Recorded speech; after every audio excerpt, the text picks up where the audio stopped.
to bring you live coverage of the 8th sitting of the Senate in the second session of the 11th Republican Parliament.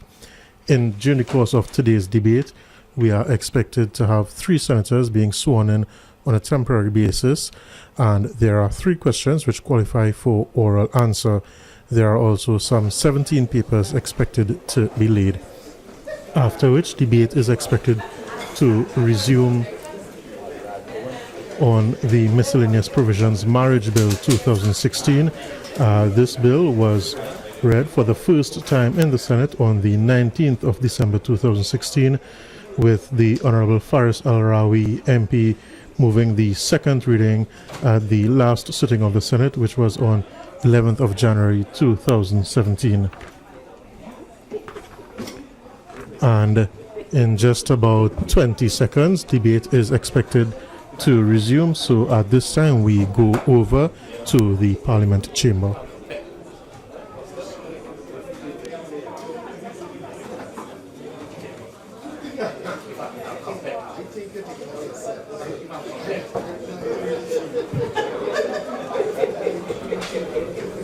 The Honourable the President.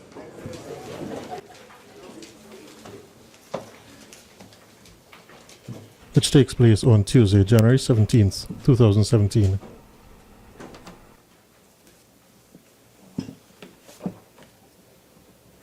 Let us pray. Almighty God, we willingly acknowledge you as the supreme being, most gracious and most merciful.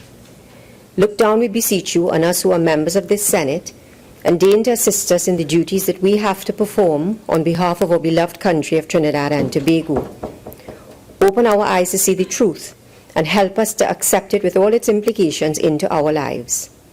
Direct us, O Lord, in our deliberations, so that setting aside private interests, unwholesome prejudices, and personal affections, we may treat all matters set before us with honesty, courage, and conviction. Through all we say and do in this Senate, may we give glory and honor to your holy name, inspire confidence in our fellow citizens, and make a positive contribution to the peace and prosperity of our nation. Amen.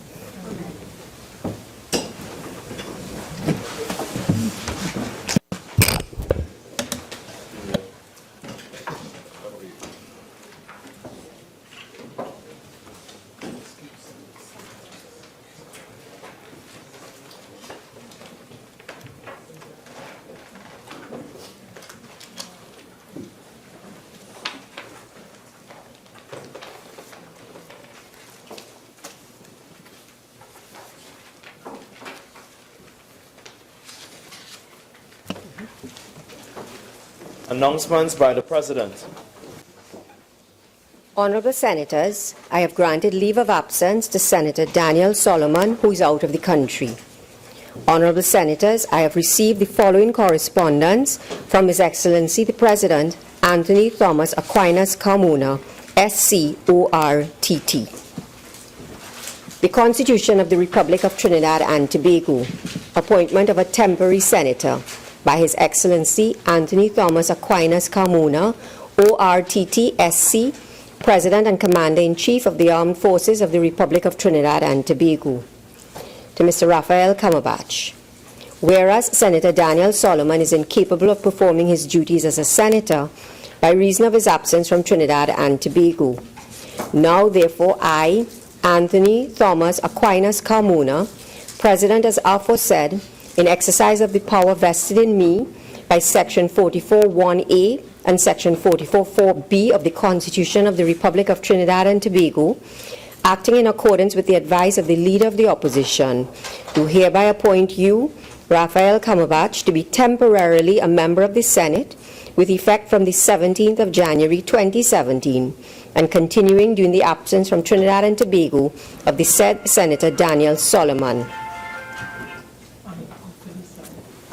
Given under my hand and the seal of the President of the Republic of Trinidad and Tobago at the office of the President St. Anne's, the 17th day of January 2017. Honorable Senators, a senator is required to take the oath.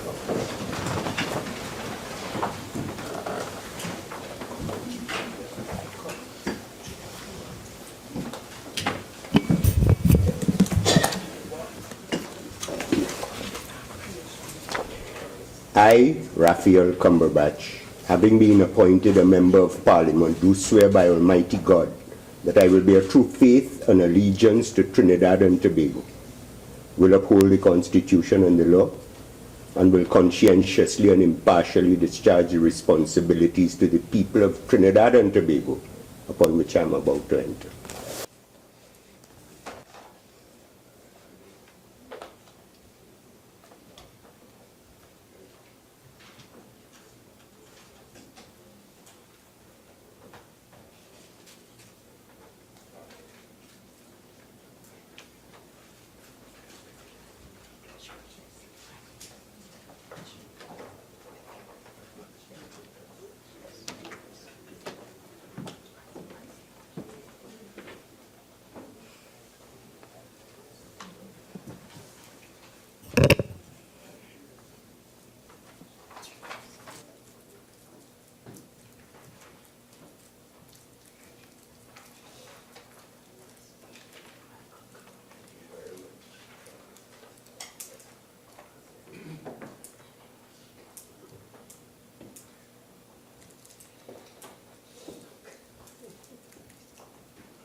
From the House of Representatives, petitions, papers. Minister of Rural Development and Local Government. Thank you very much, Madam President. Madam President, I have the honor to lay on the table the following paper as listed on the supplemental order paper in my name.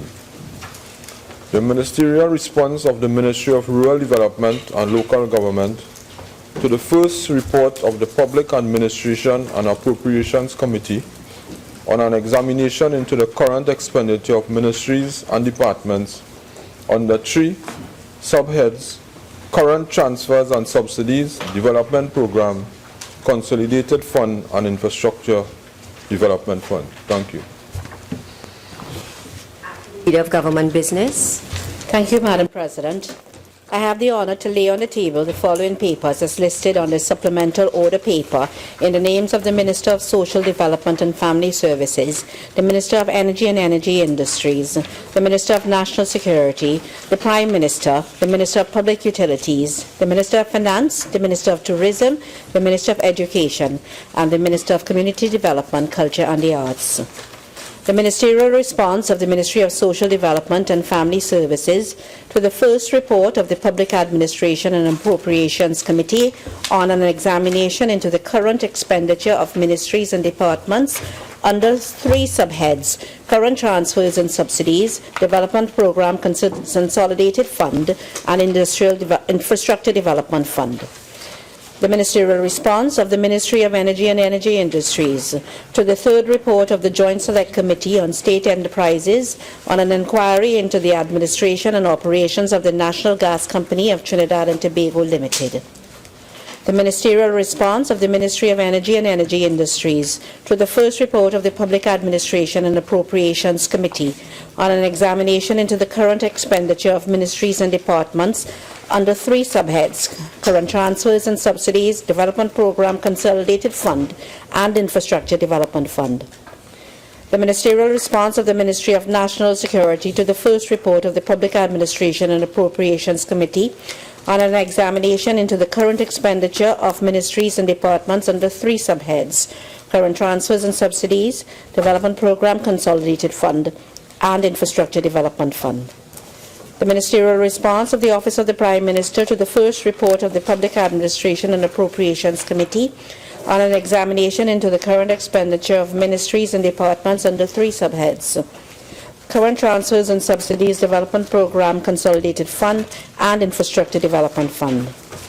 The ministerial response of the Ministry of Public Utilities to the first report of the Public Administration and Appropriations Committee on an examination into the current expenditure of ministries and departments under 3 subheads: current transfers and subsidies, Development Program Consolidated Fund, and Infrastructure Development Fund.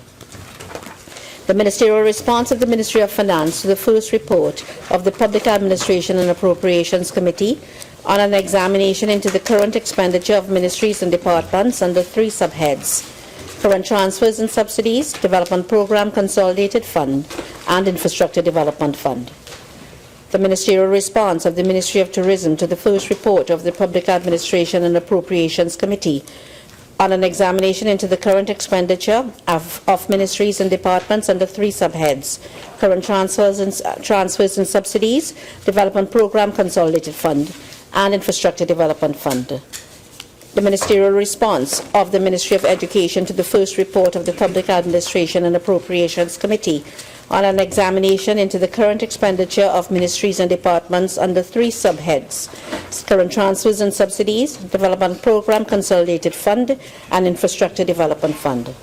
The ministerial response of the Ministry of Community Development, Culture and Arts to the first report of the Public Administration and Appropriations Committee on an examination into the current expenditure of ministries and departments under 3 subheads: current transfers and subsidies, Development Program Consolidated Fund, and Infrastructure Development Fund. I thank you, Madam President. Minister of Agriculture, Land and Fisheries. Madam President, I have the honor to lay on the table the following papers listed on the supplemental order paper in my name. The ministerial response of the Ministry of Agriculture, Land and Fisheries to the first report of the Public Administration and Appropriations Committee on an examination into the current expenditure of ministries and departments under 3 subheads: current transfers and subsidies, Development Program, Consolidated Fund, and Infrastructure Development Fund. Thank you. Minister of Foreign and CARICOM Affairs.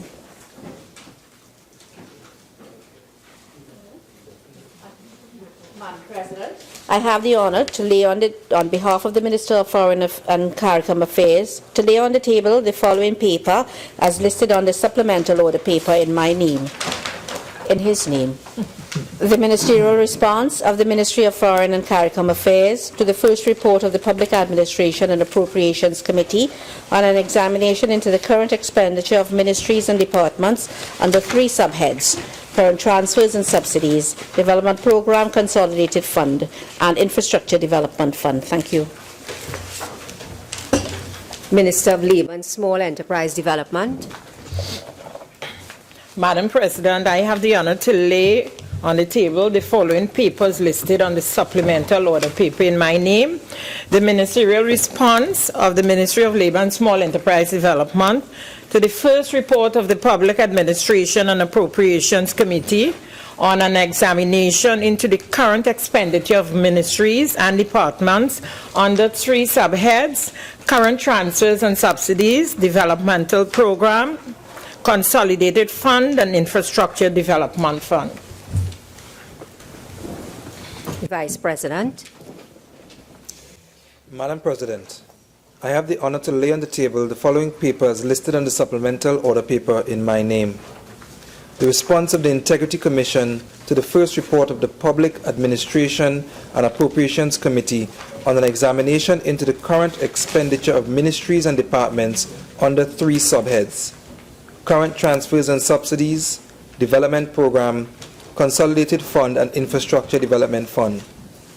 The response of the Environmental Commission to the first report of the Public Administration and Appropriations Committee on an examination into the current expenditure of ministries and departments under 3 subheads: current transfers and subsidies, Development Program, Consolidated Fund, and Infrastructure Development Fund. Reports from committees, urgent questions. Senator Mark. Thank you, Madam President. To the Honorable Minister of Works and Transport, can the Minister advise on how soon the government will determine the legality of the operations of Uber service in Trinidad and Tobago?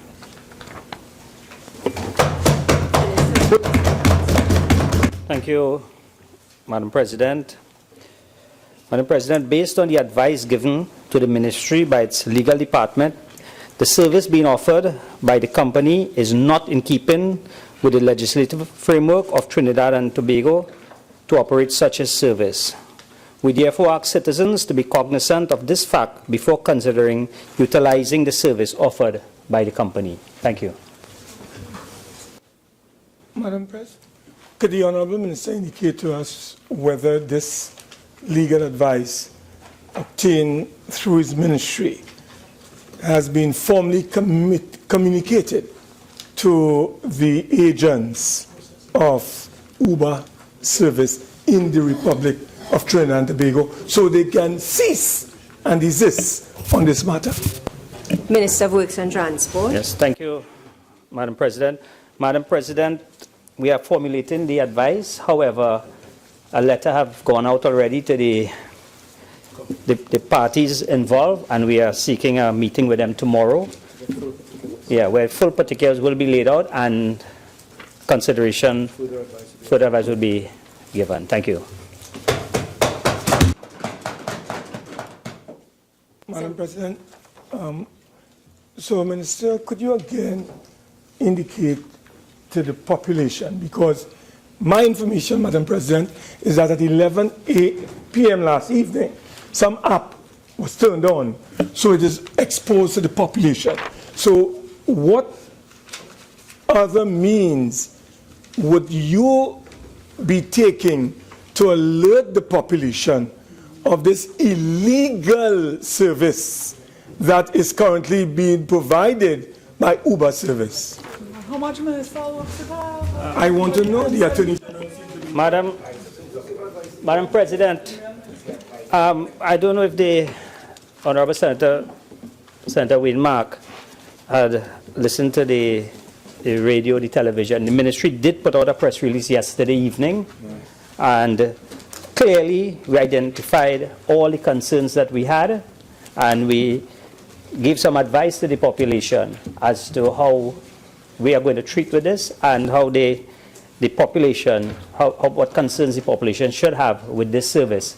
As I said again, tomorrow we are meeting with the parties involved, and then we will again put another statement out as to the way forward with this, with the concerns. Senator Mark. To the Honourable Minister of Public Utilities, in light of the recent fiery protests by farmers in Cedros and the impending dry season, what urgent measures are being taken to assist them in obtaining a pipe-borne supply of water? Minister of Public Utilities. Very much, Madam Vice President. This matter developed a few hours ago. It is well known to us in Trinidad and Tobago that the agency responsible for the provision of this essential service is the Water and Sewerage Authority. They are on the job conducting an assessment of the problem or problems, and they have been mandated to treat promptly with the concern as expressed by the farmers. In the meantime, since there might be residential persons or persons in residential occupation affected, WASA has been mandated to improve its delivery of truck-borne service to those people as far as it's practicable. Thank you.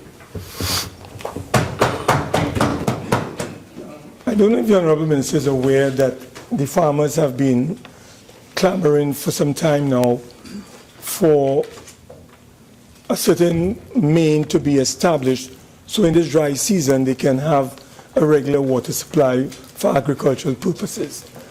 In that context, would you be able to inform this House whether that request that have been made by the farmers would be satisfied by the Water and Sewerage Authority so that the farmers can get a regular supply of water? Madam President, the only context that I am immediately aware of is the fact that this matter developed this morning. Reference has been made, of course, to the Water and Sewerage Authority, who are looking at the situation, and they will treat with the matter with promptitude.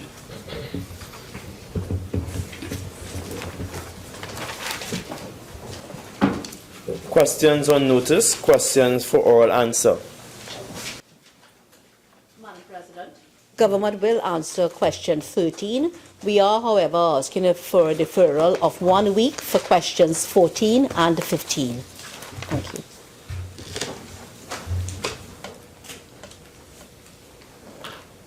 Questions 14 and 15 are deferred. Senator Mark.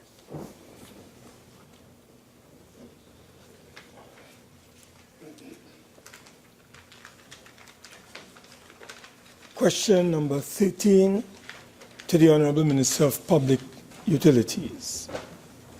Minister of Public Utilities. Thank you very much, Madam President.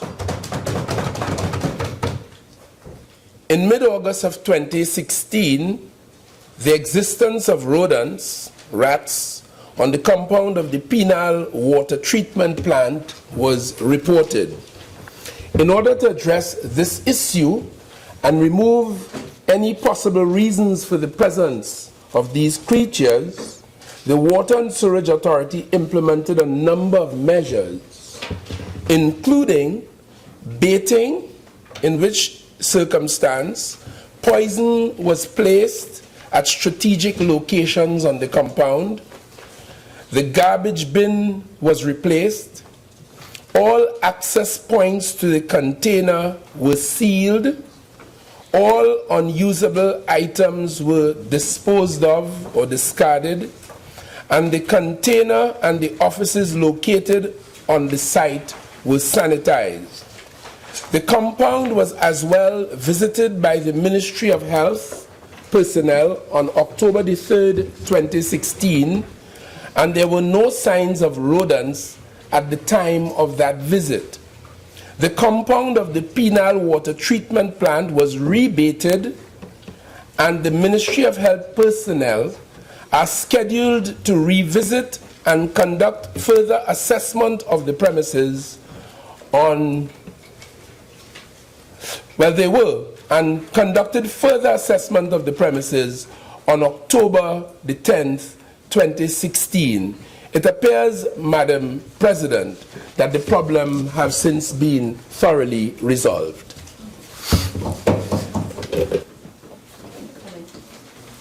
Request for leave to move the adjournment. Sorry. Is it okay, Madam President, if I ask that question 14 be now answered? Yeah? So, Honourable Senators, it seems that question 15 will be deferred for 1 week, and Senator Mark, you may pose your question 14. I hope that question 15 will now be answered shortly. Question number 14 to the Honourable Minister of Works and Transport. Minister of Works and Transport. Thank you, Madam President.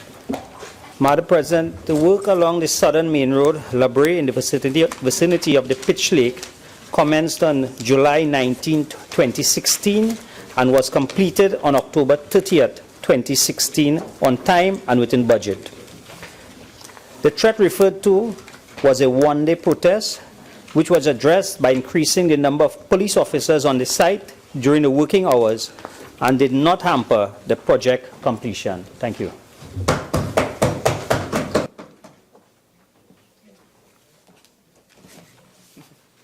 Request for leave to move the adjournment of the Senate on definite matters of urgent public importance. Senator Ramdeen. Madam President. Madam President, I hereby seek leave to move the adjournment of the Senate today under Standing Order 16 for the purpose of discussing a definite matter of urgent public importance. That is the failure of the government to address the continued increase in murder and serious crimes and provide to our citizens a safe and secure society, which has resulted in the breakdown in law and order in our country and the increase in the attacks upon our citizens, and more particularly our young persons. The matter is definite because it pertains specifically to the failure of the government to address the continued loss of lives of our citizens and the unprecedented increase in homicides. It is definite because the fundamental and most basic duty of a government to the people that it governs is to provide safety and security to our citizens. And our citizens have been denied this basic right by this government. Today is the 17th day of the year, and we have recorded 22 murders, and the number continues to increase as we speak.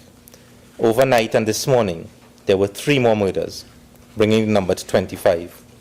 Of the 22 recorded homicides, it has been reported that not one person has been charged. With each passing day, the fear, anguish, hopelessness, and despair of the citizens of our country increases, and the government seems oblivious to this fact. The matter is urgent because as a country, we cannot continue to lose our citizens at a rate of more than 1 per day. It is urgent because the criminals are becoming more brave and brazen in their attacks upon our citizens. On Friday last, we lost one of our children, Rachel Ramkisoon, who was strangled to death. She was only 16. On Saturday, the criminals took to the highway and shot to death Balmati Bachan, a passenger in a car along the Churchill-Roosevelt Highway. There is no limit to the lawlessness, and we are all at risk to the criminal element. As the lawlessness increases and the criminals become more fearless, our citizens are becoming more fearful and hopeless. This matter is urgent because our cities, towns, and villages are now under attack by predators, psychopaths, sociopaths, and gangs who are daily becoming bold in their activities. The matter is of public importance because there is no more important issue gripping our country today. It is of public importance because crime affects each and every one of us, and the loss to our country by the loss of life is immeasurable. I beg to move, Madam President. Honourable Senators, I am not satisfied that the motion as presented qualifies, and therefore I do not approve the motion.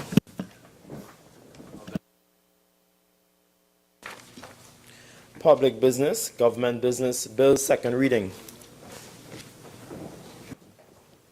Honourable Senators, the debate on the second reading of the following bill, which was in progress when the Senate adjourned on Wednesday, January the 11th, 2017, will be resumed.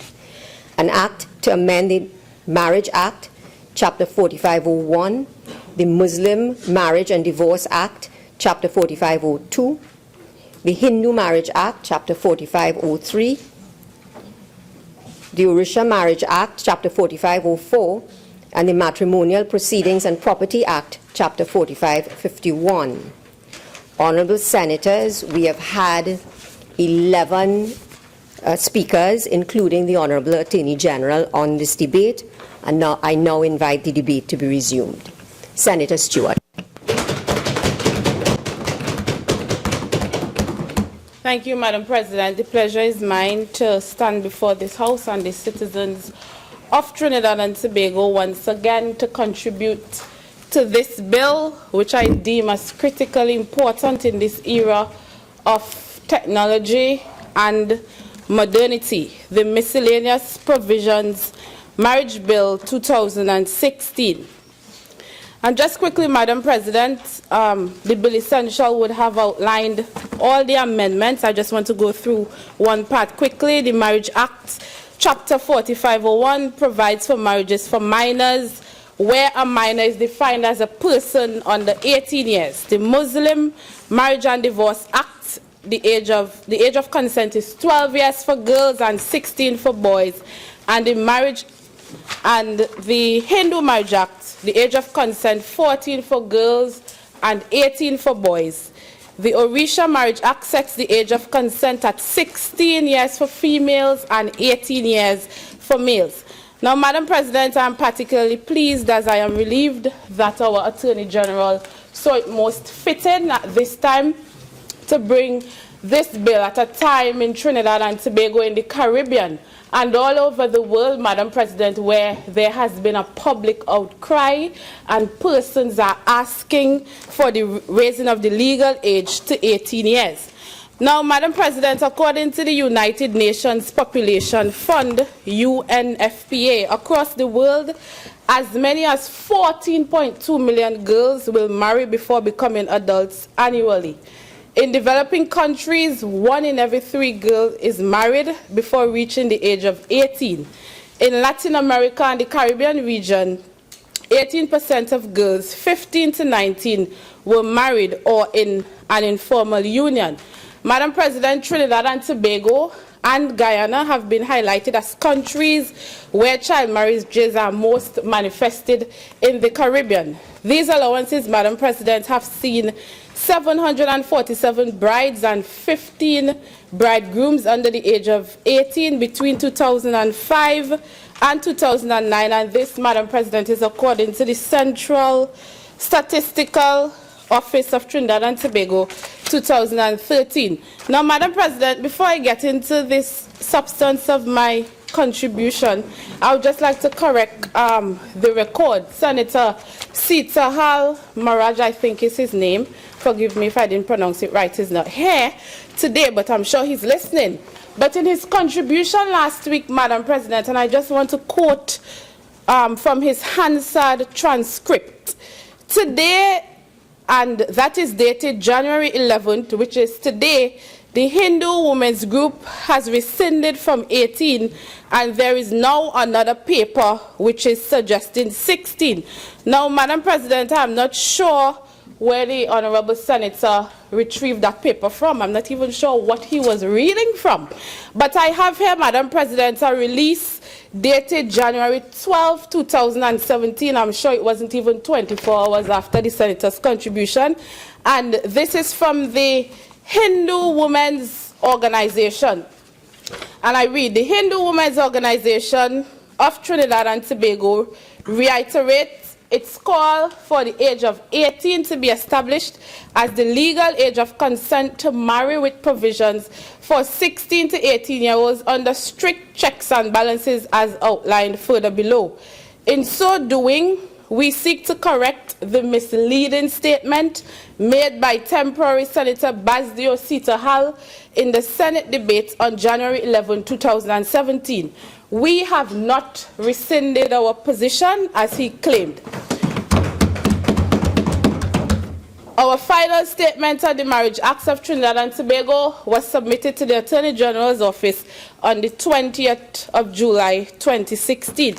Now, Madam President, I wish to state from the onset and to make it crystal clear that this issue of child marriage and the amendments, it is not a cultural issue, it is not a class issue, it is not a race issue, it is not a political issue, and it definitely is not a religious issue. This is not an attack on anyone's religion, Madam President. This is a human and a child rights issue, Madam President, where the first, Madam President, and main concern should always be the interest of the child. And this particular concern, in my view, Madam President, it transcends any religious beliefs and practices. Madam President, in Trinidad and Tobago, the legal age of consent is 18 years. Anyone below that age is not even allowed to exercise the democratic right of voting, Madam President. The Children's Authority Act, Chapter 4610, defines a child as a person under the age of 18 years. Therefore, Madam President, we cannot as a country continue to be inconsistent with our laws and facilitate actions that are harmful to children. Child marriage is a form of violence, specifically gender-based violence. Madam President, to continue to allow child marriage is to say we are agreeing to the whole issue of child abuse. It takes away their right to live as children, and it ruins their childhood, even as they proceed into adulthood, as they are forced into submission and they are isolated from their peers. Madam President, the concern here is, why should we as a nation continue a practice that has allowed girls to become brides and boys to become bridegroom at an age where they cannot even give consent to sex, Madam President, because we know in this country, Madam President, anyone under the age of 18 years, if you engage in sexual intercourse with someone over the age, it is called statutory rape. So we are saying yes to statutory rape, Madam President, if we continue these laws to remain on our law books. Madam President, the reproductive organs at that age are still developing. Persons are not even prepared psychologically and emotionally to meet the demands of marriage. Some of the other senators, Madam President, would have mentioned the adverse health outcomes to girls marrying young, which includes risk to the mother and child during pregnancy and childbirth. We talk about undernutrition, we talk about late physical and cognitive development, and a whole host of other things. Madam President, the International Center for Research on Women on the issue of violence and child marriage indicated that girls who marry before 18 are more likely to experience domestic violence than their peers that marry later. Child brides often shows symptomatic of sexual abuse. They show signs of sexual abuse and post-traumatic stress, such as feelings of hopelessness, helplessness, and severe depression. Now, Madam President, I got married on New Year's Day at the age of 30. I am 30 years, Madam President, and the type of adjustments, Madam President, I would have had to make even now at 30, it is difficult. In no way that any 12, 13, 14, 15-year-old is prepared for these circumstances, Madam President. How on earth can we expect a child, 12, 13, to fulfill these obligations and still be referred to as a child? Madam President, I think this is insane. Marriage involves responsibilities and it determines maturity at all levels. And this is what I remember, Madam President, when I was 12 years old. I would line up my dolls and I would stand in front of them and play teacher. Or I would be running around the village with all the other kids in the village, falling down, getting what you call bobo on your knee and your elbow, and being told to get up and go again. Those, Madam President, those are the memories that persons that are 12 and 13 should be having, not walking down the aisle to meet someone who is as old as mommy and daddy. Those are not the memories they should be having, Madam President, because, and we have to understand, Madam President, marriage is not dolly house. It is not pretend play. As I said before, marriage involves responsibilities, it involves maturity and a certain level of commitment, Madam President. Madam President, the international conventions prohibit child marriage and define 18 as the age of adulthood. These laws are based on the argument that children and adolescents are not mature enough to make choices about marriage, and marrying them too long can cause emotional, physical, and psychological harm. Now, Madam President, developmental experts have said, specifically for girls, that it stunts their educational opportunities and income earning prospects, and sometimes it perpetuates poverty in communities worldwide, inhibiting progress towards national and global developmental goals and threatening stability. The truth is, Madam President, that once children miss that educational attainment during the critical years, that sometimes set the stage for the rest of their lives. Now, Trinidad and Tobago, Madam President, we are one of the few countries where education is free up to the tertiary level. There are countless programs available, Madam President, that are free for children who are not academically inclined, because the research suggested that poorer countries blame a lack of education or opportunities for girls as a reason for entering child marriage. Madam President, we in Trinidad and Tobago, we have no excuse.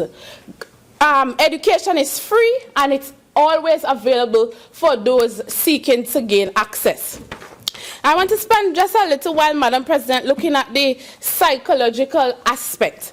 And a psychoanalyst Eric Erickson, he proposed the psychoanalytic theory of psychosocial development comprising 8 stages spanning from infancy to adulthood.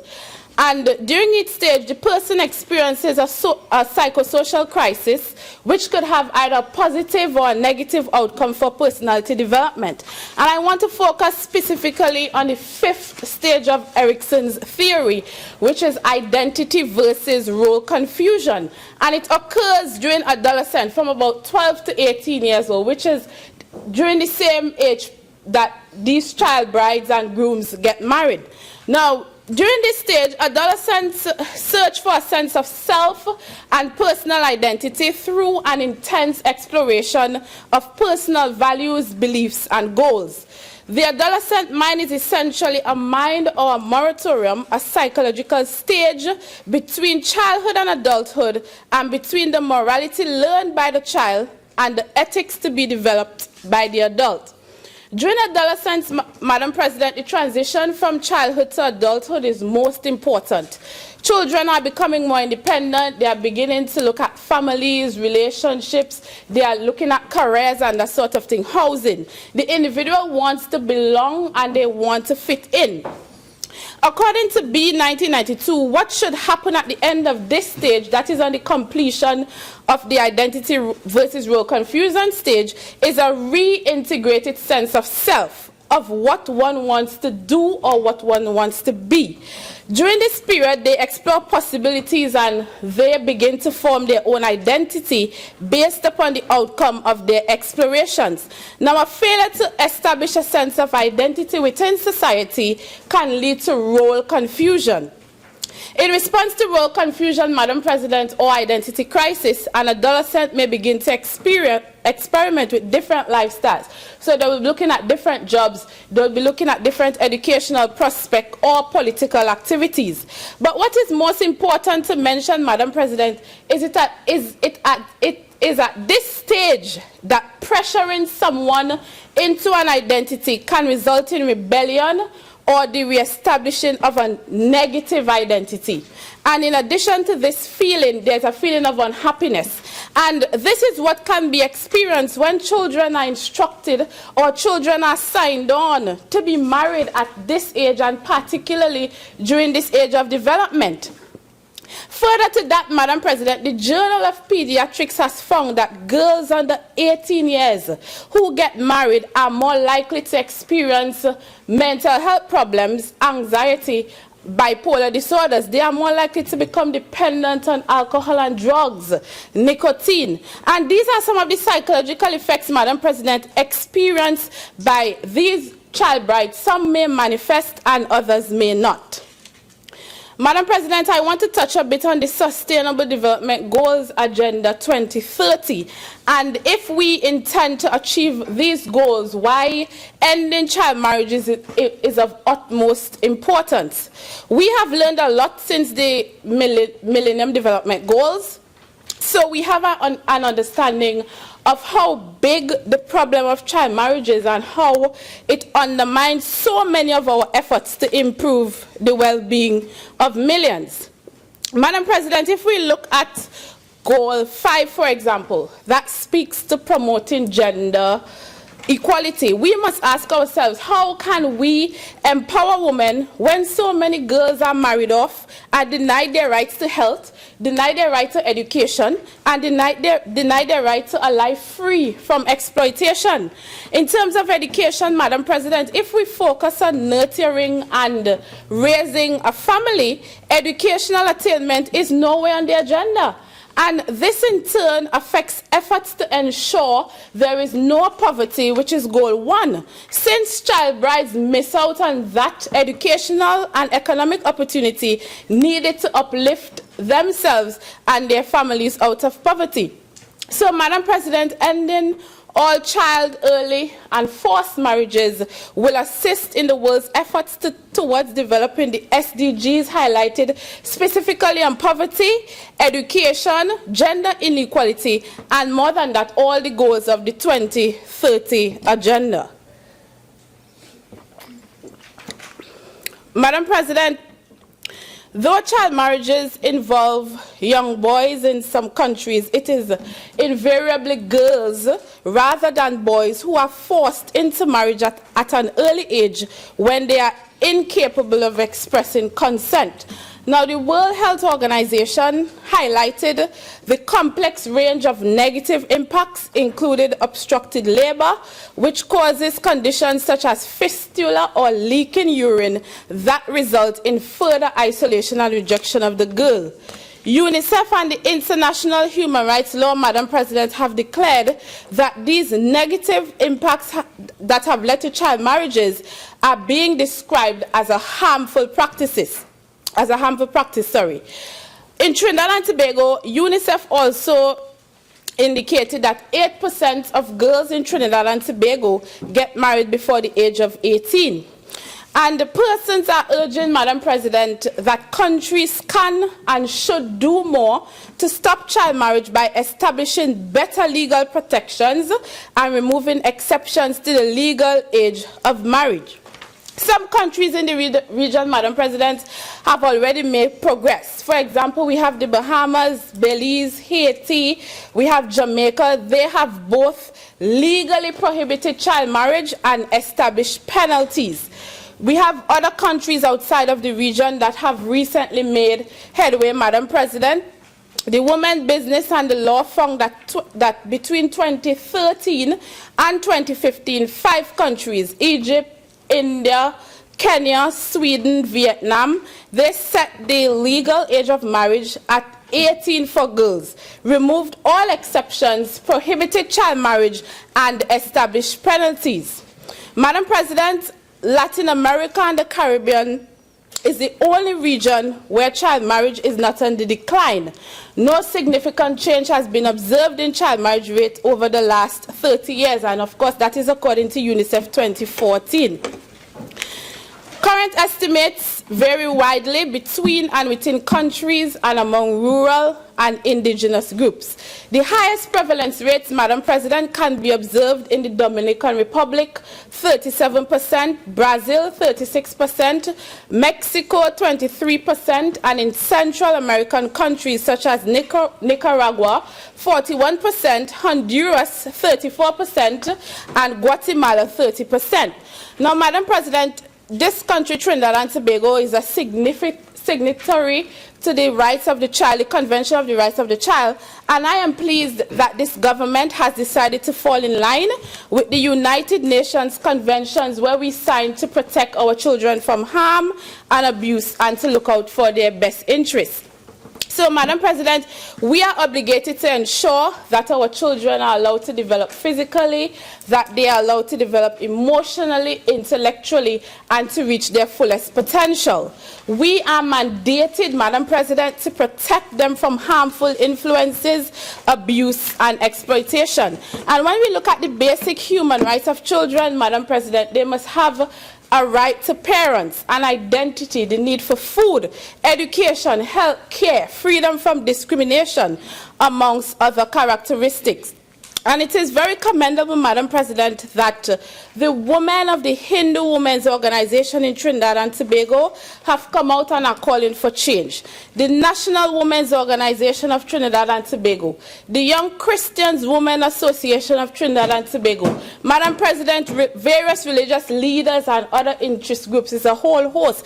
Coming out of Tobago, we have the Pink Diamond Society for Ladies, Inc., of which I am a member, Madam President. And as a responsible government, we have heeded to that call, and it is our intention to end child marriages by raising the marriage age and to end it now.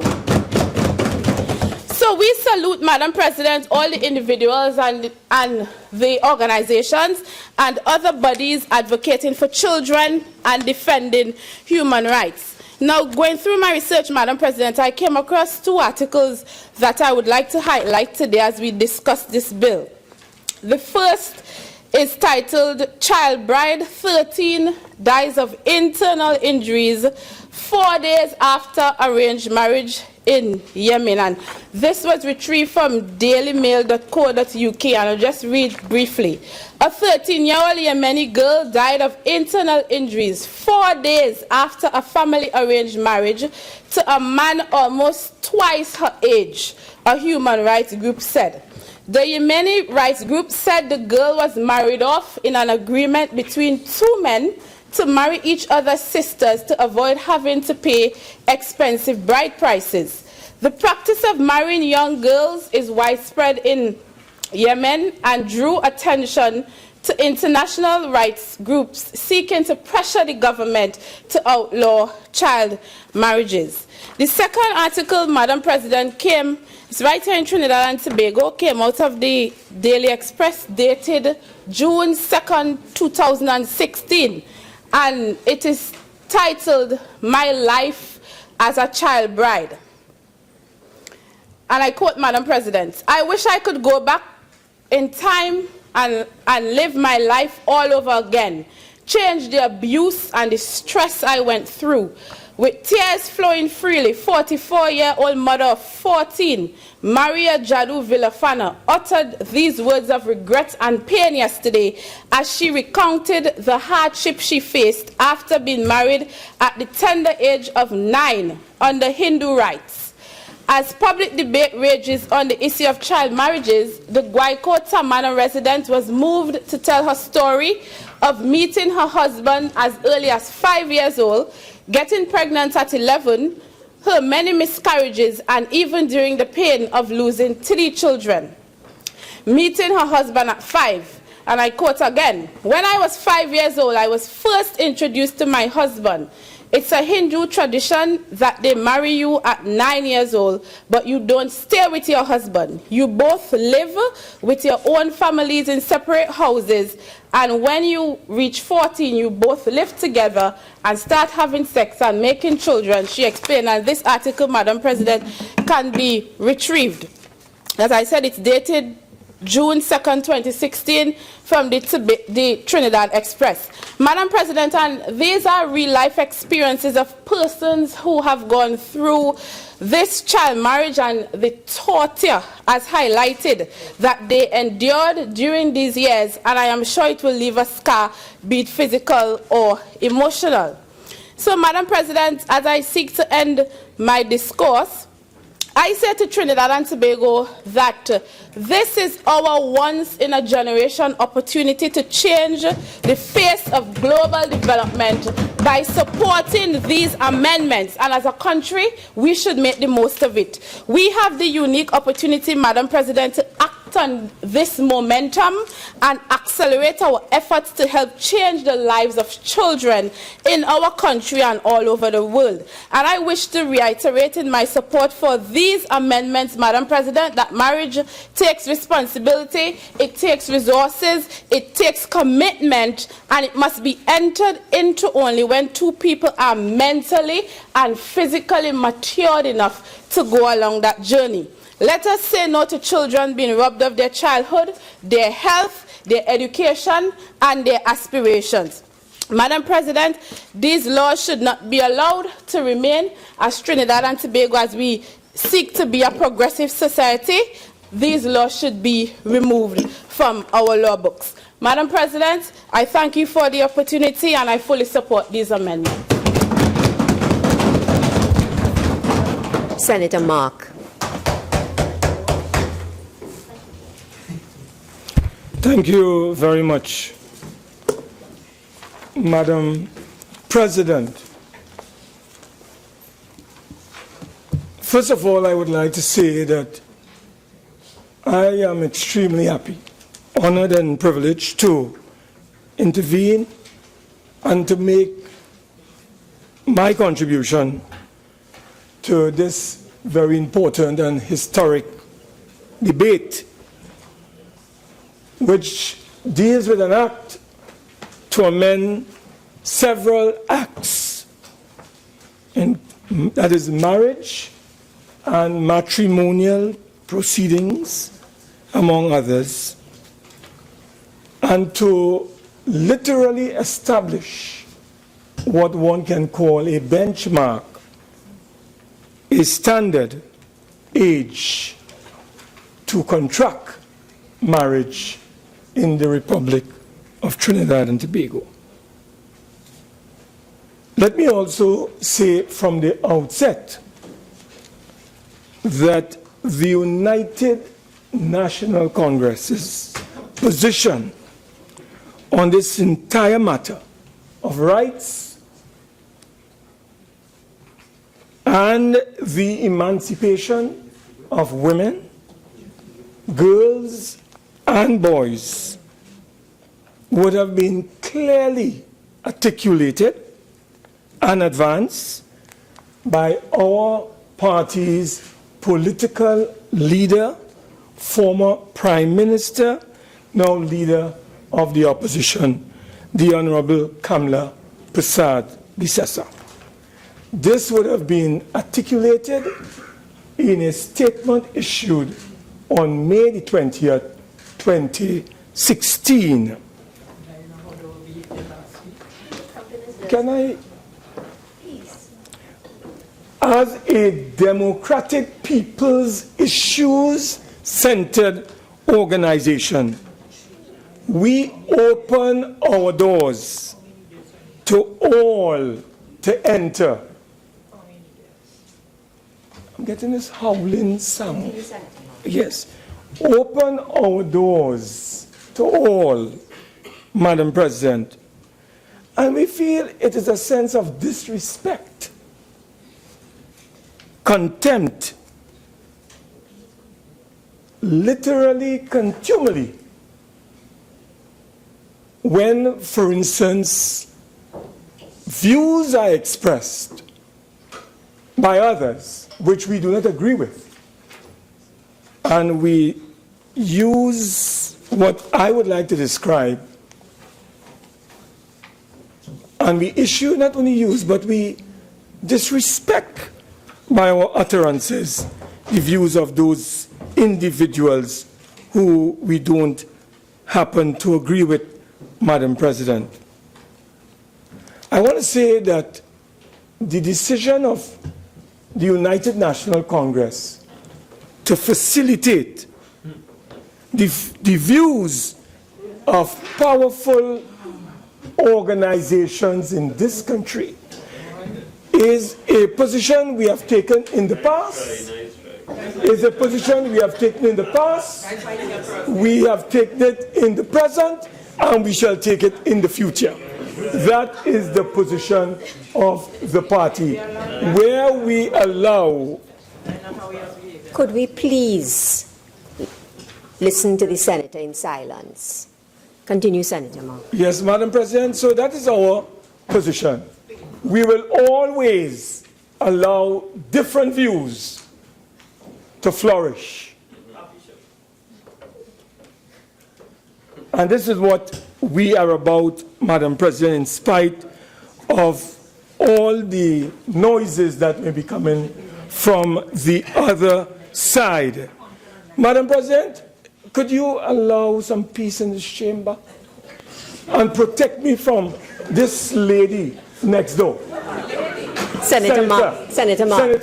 Senator Mark. Baptiste. Senator Mark. Yes. You can seek my protection.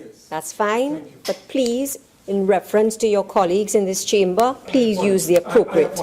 Yes. Please let me ask that we listen to the contribution in silence.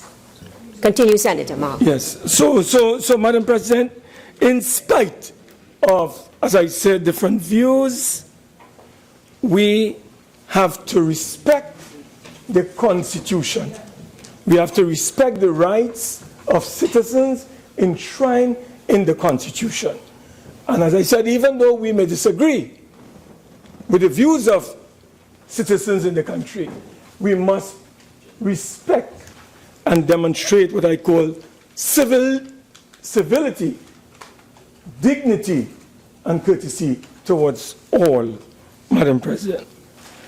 I want to make it very, very clear that the Honorable Leader of the Opposition And I want to take the time, Madam President, with your leave, to put on the parliamentary record so that there will be no equivocation and ambiguity when it comes to the United National Congress. None. I want to quote, Madam President, a statement issued by the Honorable Kamla Prasad-Bisasa on May the 20th, 2016.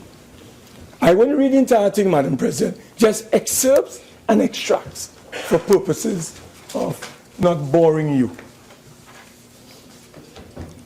First of all, the issue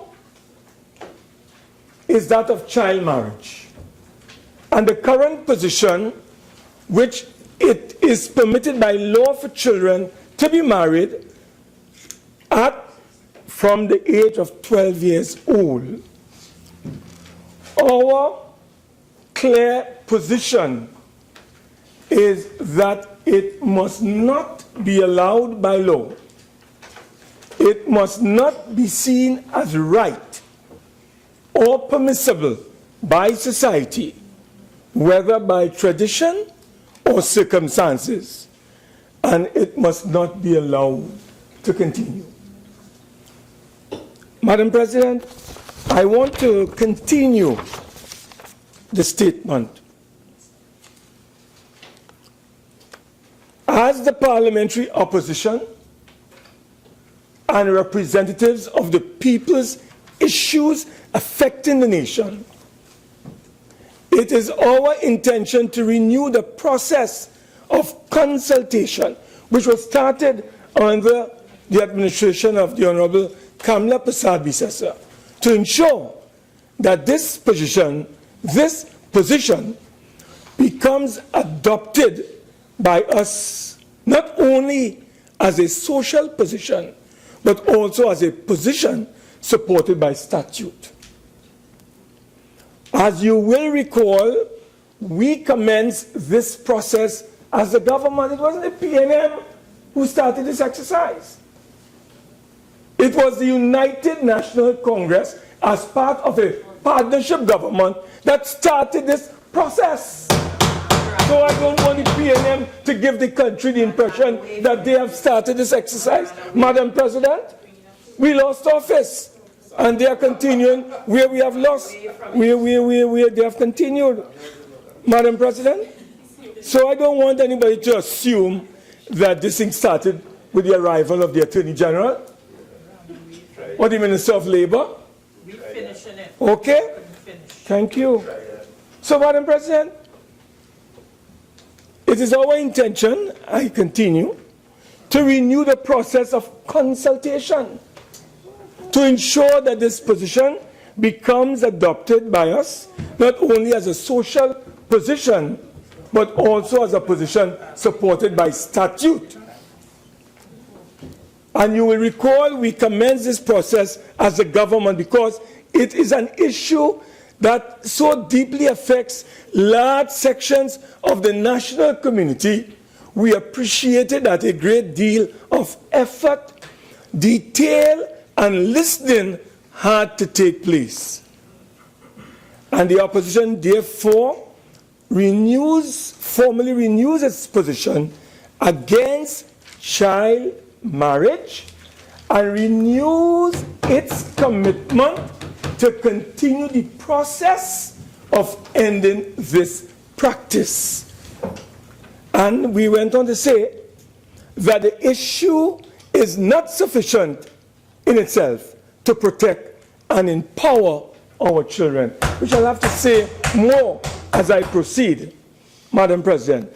May I also say, Madam President, the final area I'd like to just address before I continue. The government must make it a priority to ensure the Children's Authority is provided with the resources it requires to protect our children. There must be no accommodation for statutory rape, and we must enact and enforce laws against having sex under the age of 18. So let me make it very clear to all that the United National Congress, as it relates to contract to marriage, is committed to what the Attorney General put in the legislation as 18 years and over. So I want to make that position abundantly clear. 18 years and over. But, Madam President, we are conscious of the reality. Standards are one thing, realities quite another. We have to look at the reality of Trinidad and Tobago, Madam President.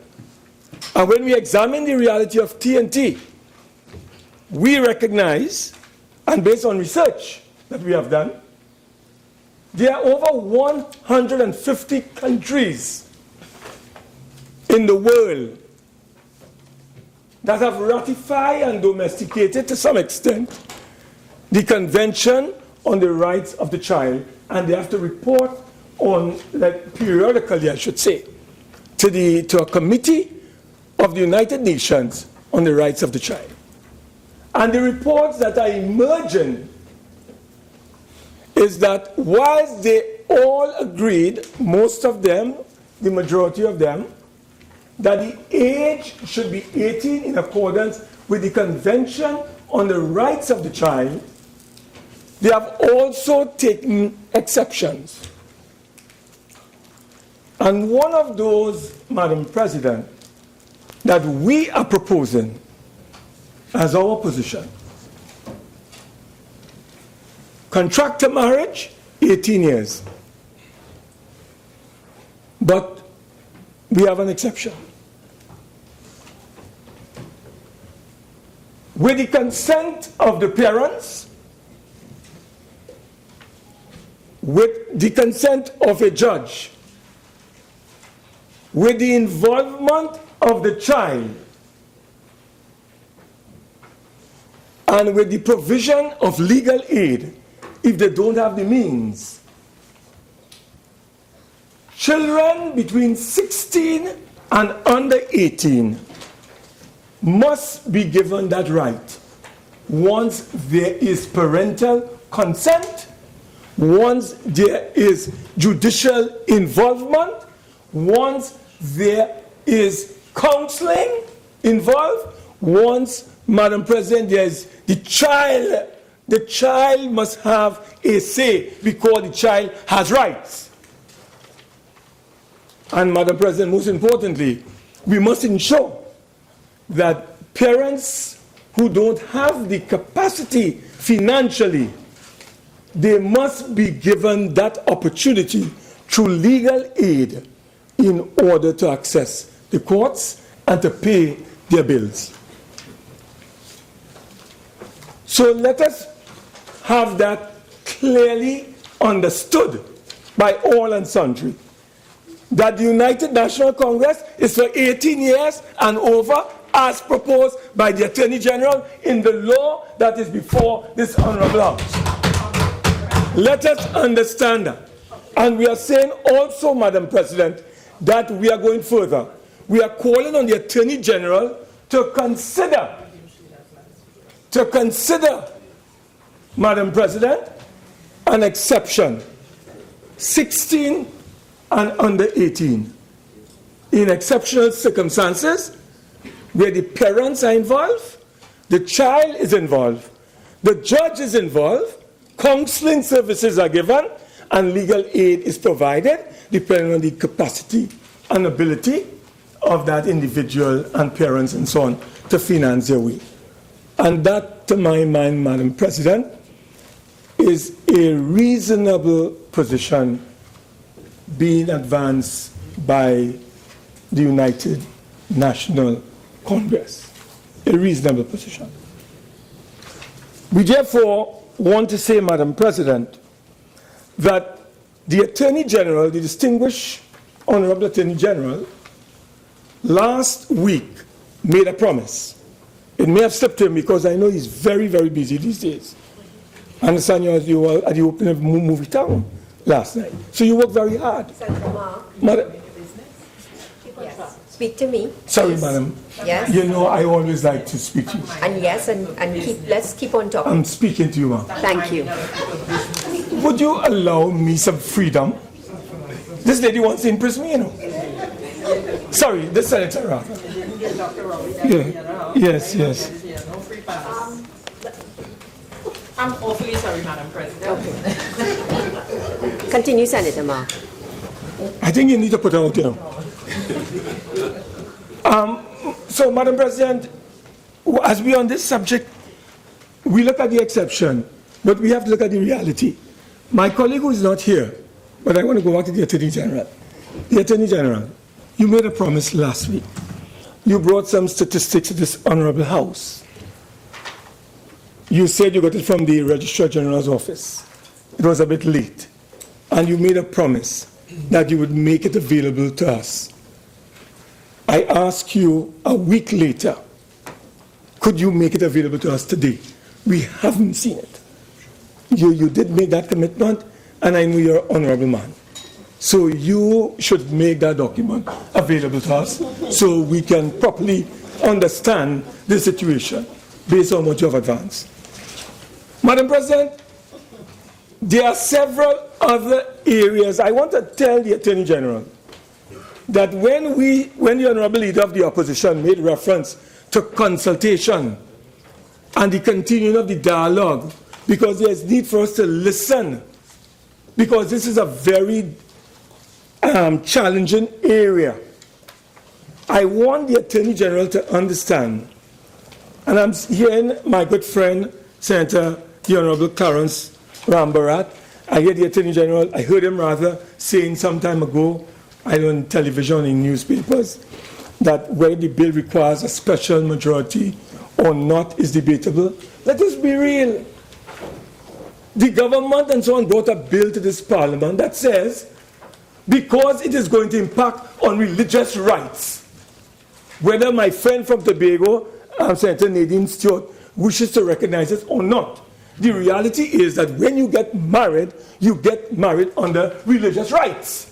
Let us face that reality. You go to church, because I go to church too, like you, and a priest has to administer. So it is religious related. So the point about it is that the church, whether it is a Catholic church, the Christian churches, whether it is the Hindus, whether it is the Muslims, the Orisha, they are all involved in this matter. And I want to appeal to the Attorney General. I don't think sanctions are going to be imposed on TNT if you don't pass this bill tomorrow. It is better that you take some time, as far as it's practically possible, but not a long, long time, and have this matter referred to a body that is well established under our standing orders, so that there can be the airing of the views of different organizations and individual interest groups. My information, Madam President, is that whilst the Attorney General is correct that there were some consultations that he held, and he had a lot of people and the place was overflowing, when you bring legislation that is impacting on 4 essential groupings in the country, you're talking about the Christians, you're talking about the Muslims, you're talking about the Hindus, and you're talking about the Orishas. You need to give these organizations a special place in your consultation. You need to let them feel that their views are being properly considered by the Attorney General. You cannot bring them in an audience packed with a number of civil organizations and give them an opportunity to be consulted. And I want to let you know as well, Madam President, that the executive does not control the parliament. The parliament is independent of the executive. And as lawmakers, whilst we appreciate the consultation that the executive arm of the state may have had, Madam President, those consultations, Madam President, do not represent the views of lawmakers in this country. And therefore, lawmakers have the right, if we think it's necessary, to have further consultation. Because I want to tell you, Madam President, it is a dangerous thing to use power whimsically, capriciously, and arbitrarily. Not because you have power and you have the majority, or you believe you'll get the majority. You just bring on the hammer on the heads of people, and you say, away with the Hindus, away with the Muslims, away with the Orishas, away with the Christians. You have to respect everybody's views. And our views here today, Madam President, is our views. It is not the Muslim views. It is not the Hindus' views. It is not the Orishas' views. They may reject our views, but that is the views of the United National Congress. But at the same time, Madam President, we must be able to call in those interest groups that feel a sense of disrespect. And therefore, I am appealing to the Attorney General that you should have this matter referred. You should, even if you allocate a 3-month period or a 6-month period for hearings and so on, and make sure at the end of the day, Madam President, this bill has a happy compromise and a happy acceptance by all the religious bodies in our country, along with the civil society organizations. Do not just foist things on the people. Madam President, we live in a multi-ethnic, multi-religious, multicultural society. And you do not want to fracture that. You do not want to put strain on that. You don't want to destabilize that. And whatever we do, we must do it in a way where you show respect for those organizations, Madam President. Show respect. And my information is that the Muslim organizations only got an opportunity to raise their issues last week, Thursday, from between 11 o'clock and 2 o'clock at the AG's office. Because the AG wasn't there, he was in cabinet. And up to now, as we speak, the Mahasabha has not been called in as an individual organization. No, it's a fake consultation. And it's a meaningful consultation. And it's a genuine consultation. You do not debate those matters. But, Madam President, all I can tell you, if the government wishes to railroad their way and they want to ignore what we are saying because they have the majority in this place, as they have done on so many occasions, I say let them go. You go ahead, railroad. You can ignore all our amendments. You can throw it out the window because you have the majority. You feel so confident that your bill will pass, you ignore us. We don't matter. We may not matter in the Senate, as you have done with the SSA. We don't matter in the Senate. Already? Police. Madam President, so we would like to advance to, Dr. Williams used to say when people like this Honorable Senator speaks, to let them do what?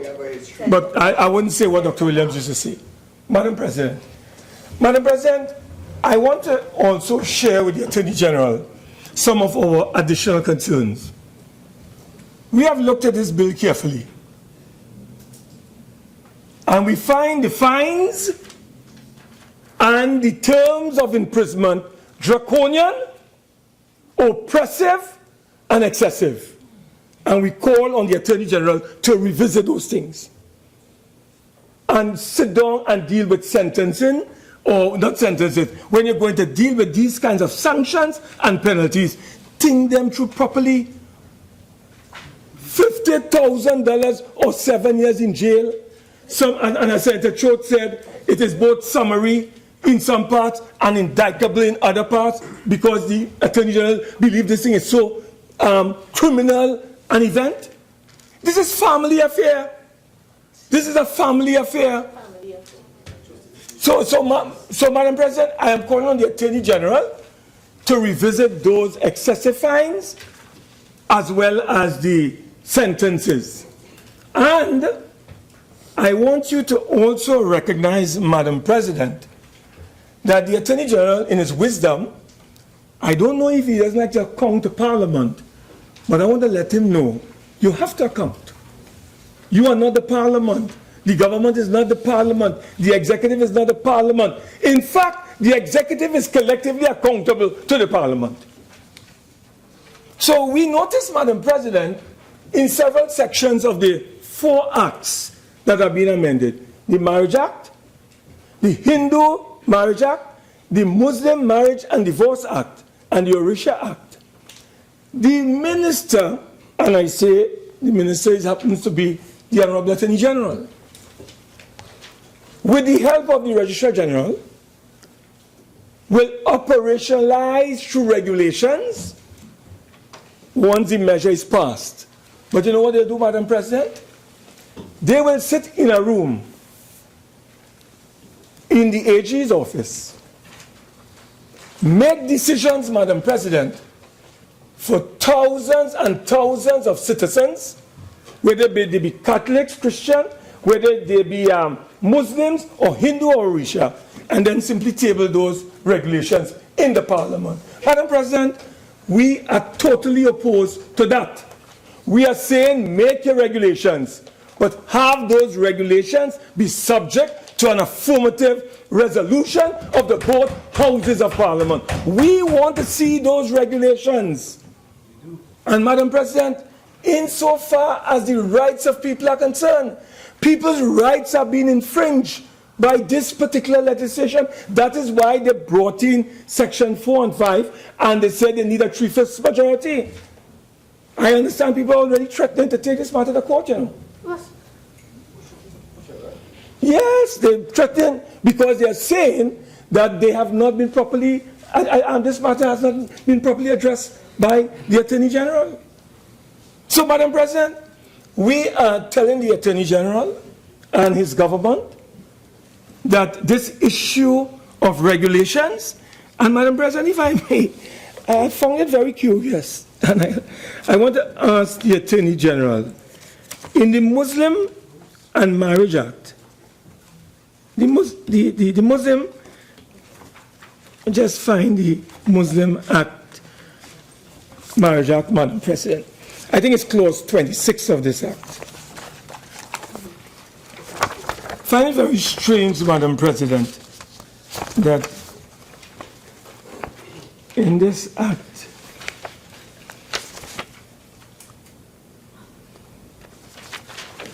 there is a provision that deals with regulations, I think. And the minister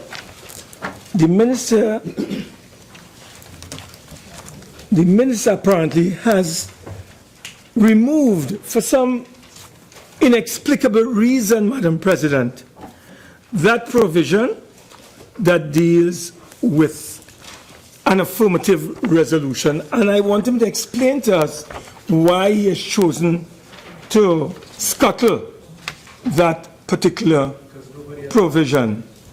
So this provision was in the legislation. Yeah, yes, but it doesn't matter. It is in the legislation, and you have now deleted it from the legislation. So, Madam President, we are calling on the Attorney General to reconsider his position on this deletion of having the regulations simply laid in the Parliament. We are saying that those regulations should be subject to an affirmative resolution of both houses of Parliament. Madam President, in the Honourable Leader of the Opposition Leader's submission, mention was made of the need to protect and empower our children. Madam President, you know, we will pass legislation to bring the minimum age or the age to contract marriage to 18 years. And that would be a big accomplishment. But what is the reality in Trinidad and Tobago? Even the Honorable Senator Rohan Sinanan in his contribution said last week that the government of TNT will be taking urgent action and measures to deal with teenage pregnancy in this land. Somebody could tell me if I'm wrong, but we understand, Madam President, that in this country today, 2,500 teenagers under 18 years of age get pregnant every year. The rapists involved in this, because they are raping children under 18, and the law says it's a crime to rape children outside of the Romeo Clause, 18 to 20 of the Children's Act.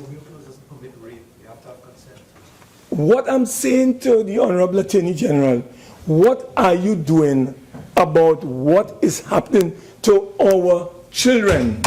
That is what you have to answer. What kind of facilities, Madam President, are being constructed by the government of this country to protect our children? Children are actively, sexually active between the ages of 12 and 14, 12 and 13 in this country.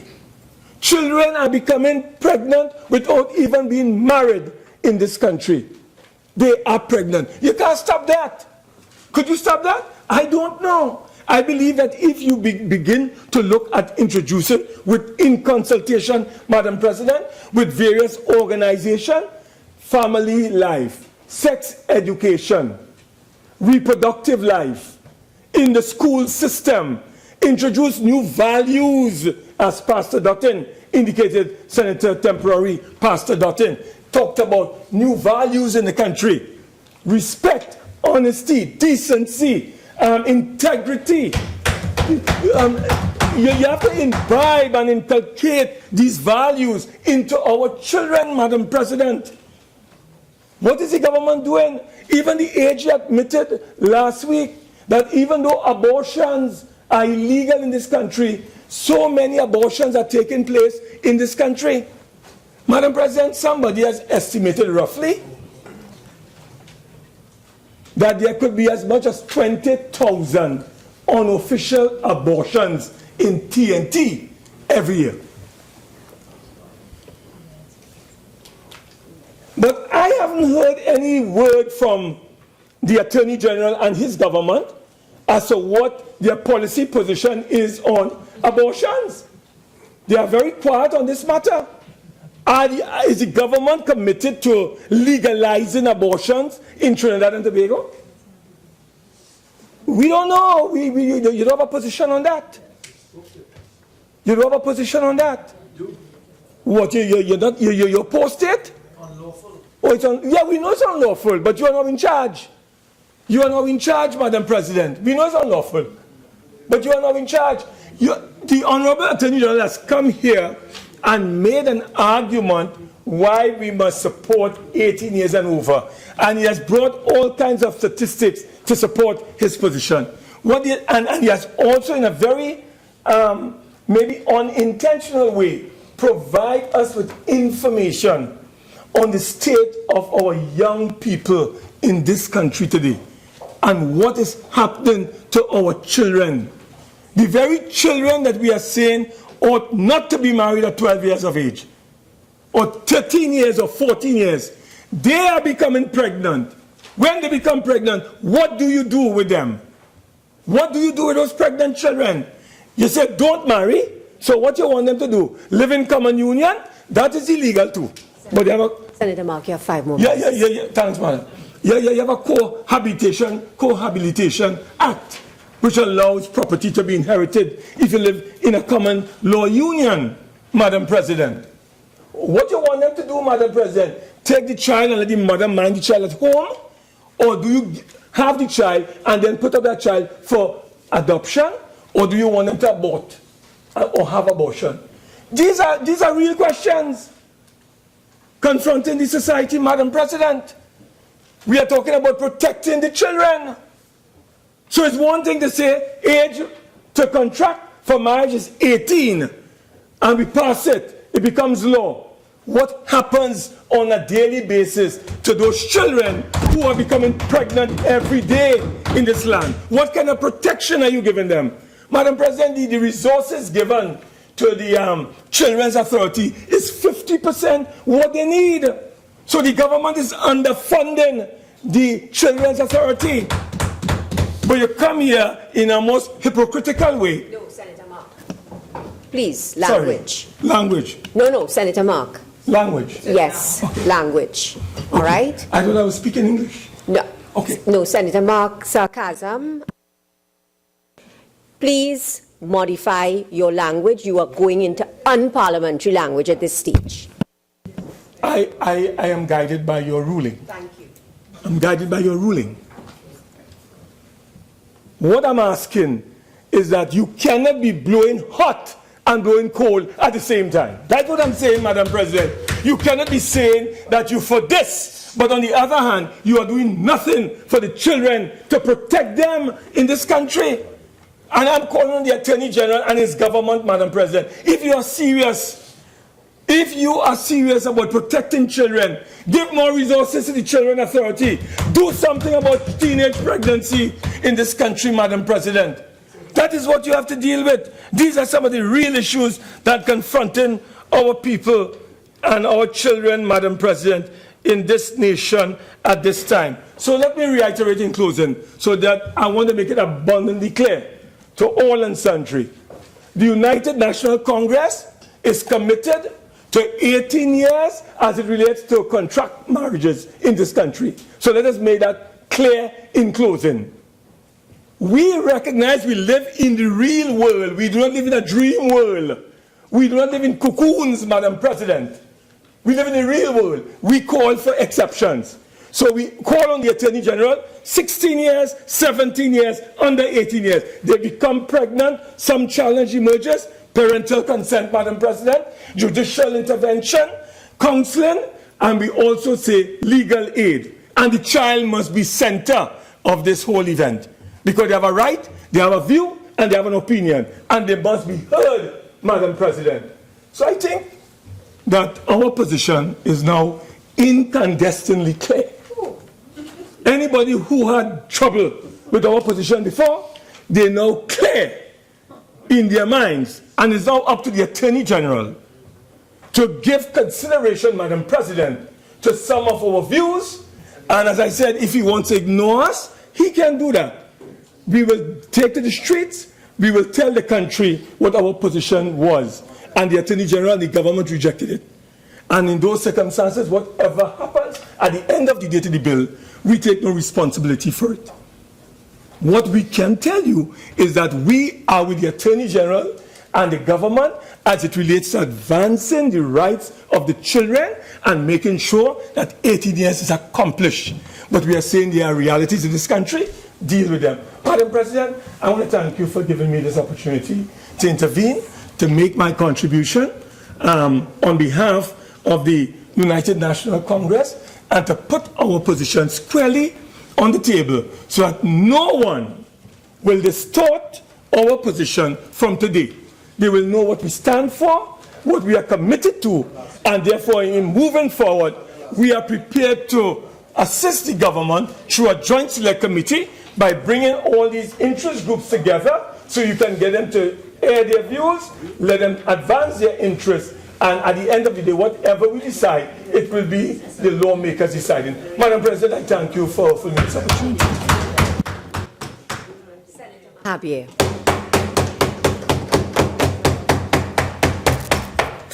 Thank you very much, Madam President. Madam President, first let me say that if two 20-year-old Trinidadians and Tobagonians come to me and they indicate to me that they would like to get married, what is my opinion?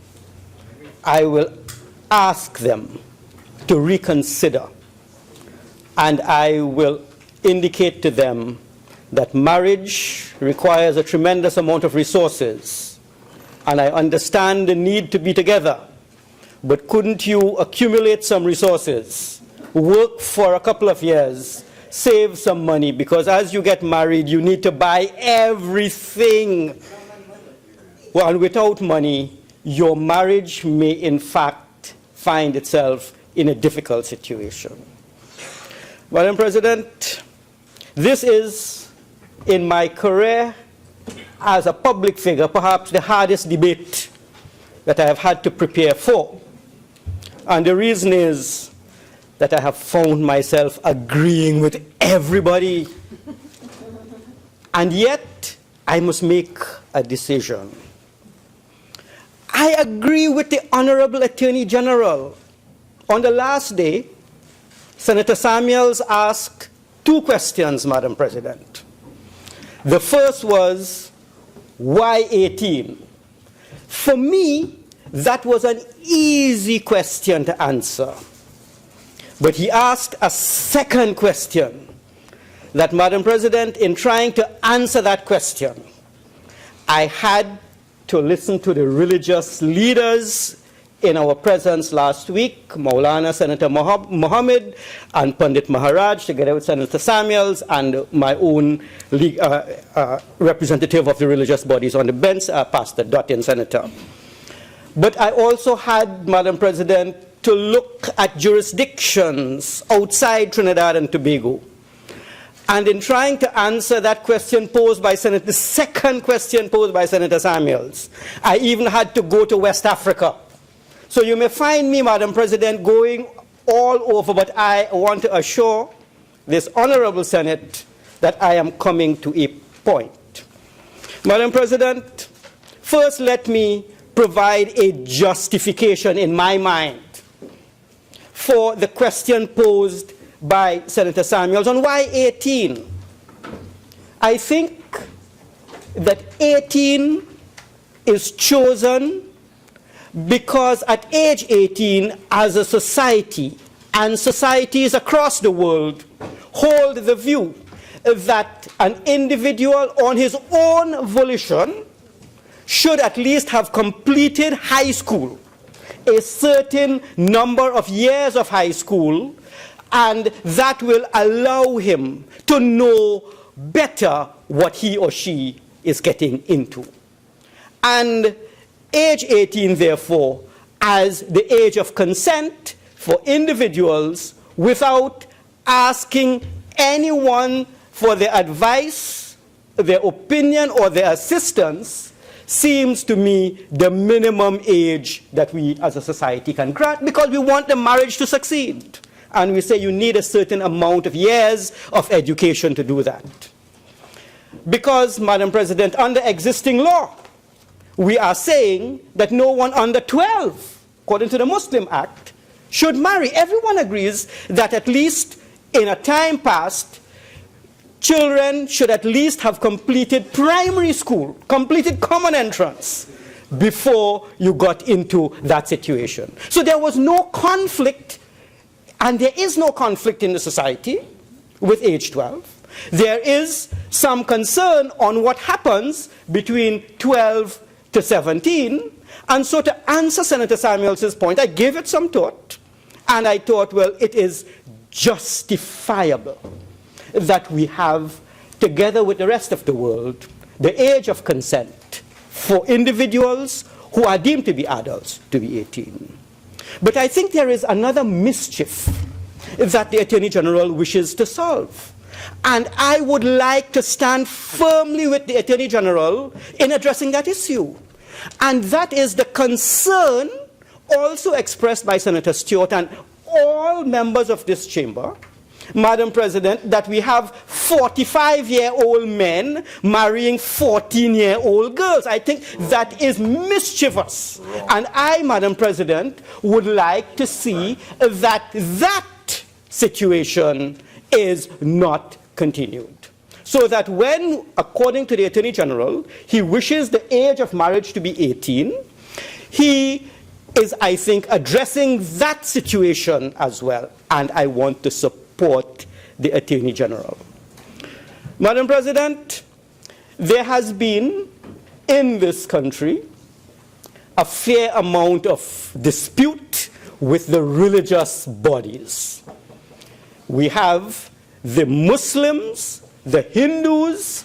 I have not really heard the Orisha voice, right? But the Hindus and the Muslims together hold the view that the status quo should not be changed. Madam President, I am surprised that I did not hear the Catholic voice, although we do not have a Catholic marriage law, but what we do have is something known as canon law. And canon law, Madam President, Catholic canon law, existing in 2017, emanating from the Vatican to this day, and the Attorney General knows. According to canon law 1083, this is what it says. A man, before he has completed his 16th year of age, I'm quoting 1083, a man before he has completed his 16th year of age, and a woman before she has completed her 14th year of age, cannot enter into what they call a licit marriage or voided marriage. So we have, and the Attorney General is with me here, we have Catholic canon law, which is a law of the Catholic Church perhaps governing 1 billion people according to church doctrine. And Mr. Vice President, it is not correct to say that marriage can be seen independent of religion. Because, Mr. Vice President, it is only within recent times that certainly in the American jurisdiction to which I will come, that a marriage license was necessary. The church was responsible in the history of marriage to marry people. The state came in for property rights. The Attorney General and his team, of course, would know that greatly. But we have here a point I want to make. Religious law or convention or practice is at variance with what the Attorney General states is in the interest of the society. And there is a conflict between the religious bodies and the state. But Mr. Vice President, I have looked at this issue, and what have I seen? I have seen, certainly independent of canon law, which is in existence in 2017. The Catholic Church in Trinidad and Tobago has been the pioneer in education of females. So the law says the licit marriage could be completed just after she has turned 14. But since the 1800s, I think somewhere in the 1860s, there was a convent created by the Catholic Church in Trinidad and Tobago, St. Joseph's Convent, St. Joseph the capital, to educate girls. So the law says one thing, but the church itself was saying, we would like the majority of our girls to go to that school, St. Joseph, St. Joseph. My 2 daughters went to St. Joseph, St. Joseph. So here it is, a canon law, which is the decree from the Vatican, and the practice of the Catholic Board with respect to pushing education. I looked again, Mr. Vice President, at the Hindus and the Muslims. The Hindu Marriage Act passed somewhere in 1945. My parents were married under the Hindu Marriage Act. My mother was 15 and my father was 17. My father is a far more brilliant man than I am, and I ain't so foolish. And he never got the opportunity. No one could talk about getting married at 16 in the Mahabir household. You looking for serious sanction? There would have been mayhem in that household, though you had 2 parents married in 1945 under that act. And incidentally, it was not registered by the state. So Senator Dhanayshar Mahabir on his birth certificate is deemed to be an illegitimate child like Senator Rambarat. In fact, if you look at my birth certificate, you will always see illegitimate. Up to now, I have to swear to people. I was embarrassed in applying for my license at age 17, and the marriage officer said, but you have no father. I said, yes, I do. And the man embarrassing me, and so because I couldn't be Jesus, of course, right? So this was the scenario in which we came. Mr. Vice President, in 1945, the Hindu Marriage Act is passed. What did we see the largest Hindu organization do? The Mahasabha. Did they, in 1952, start to produce mandir after mandir, so they will marry off the girls, wabash, left, right, and center, as soon as they turn 14?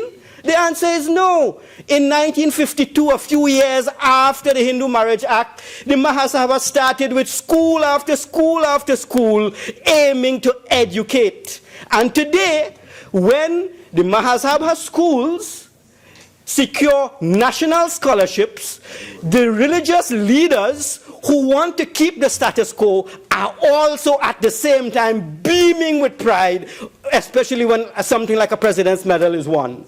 There is an inconsistency. When, during our hearings in school violence, there was a public hearing. I think the report has been forwarded already to Parliament. We had the Muslim representatives. The Muslim representatives from the ASJA came with pride to tell us what they were doing to ensure that school violence is minimized in their domain. So, Mr. Vice President, when I look at a religious law which permits marriage from as young as 12 to 18 for Hindu boys, and I see a practice of further education in these same communities since the acts have been passed, I ask myself, are the religious leaders simply being obstructionist?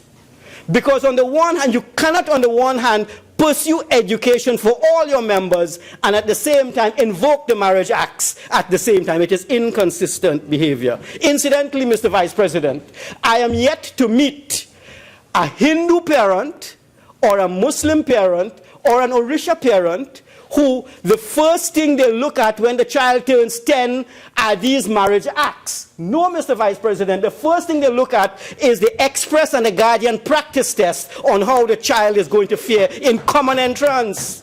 Mr. Vice President, the second thing they speak to me about, and I meet people from across the country, the second thing is they are concerned not about the marriage acts, you know. They are concerned about whether the government has the money to finance GATE. Senator Nadine Stewart said she met somebody from Taman. I want to meet that person because in my entire life, I am yet to meet a member of the Hindu, Muslim, or Orisha who first priority is marriage for the child. The first priority is education for the child. So there is an inconsistency, and I agonized, Mr. Vice President, because it was not making sense to me. I will come back to it. I have to reconcile it. AG, I have to reconcile, through you, why is it that the religious leaders are arguing for this act? The maintenance of the status quo, maintenance of age below 18, and at the same time, they are pursuing assiduously the goal of education of all of their members, boys and girls. Let me look at another reason for supporting the Attorney General. So the reason I support him at age 18 is that I think that is the minimum age. I think really young people at 21 should really build their careers. But we support 18. We do have to comply. We do have to comply with international obligations. We have to comply with international treaty.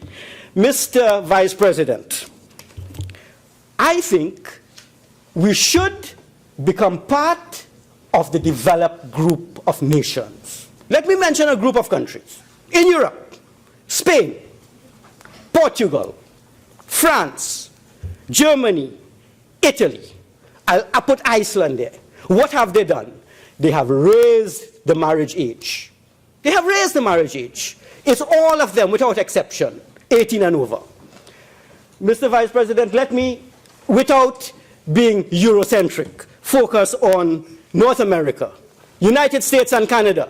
They have raised the age, 18. I could mention South Africa. South Africa has raised the age of 18 as well.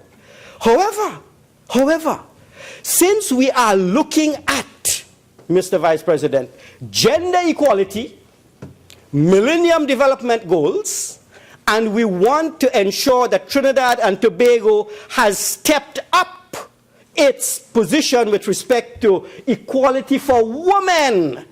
Let me indicate what they have also done.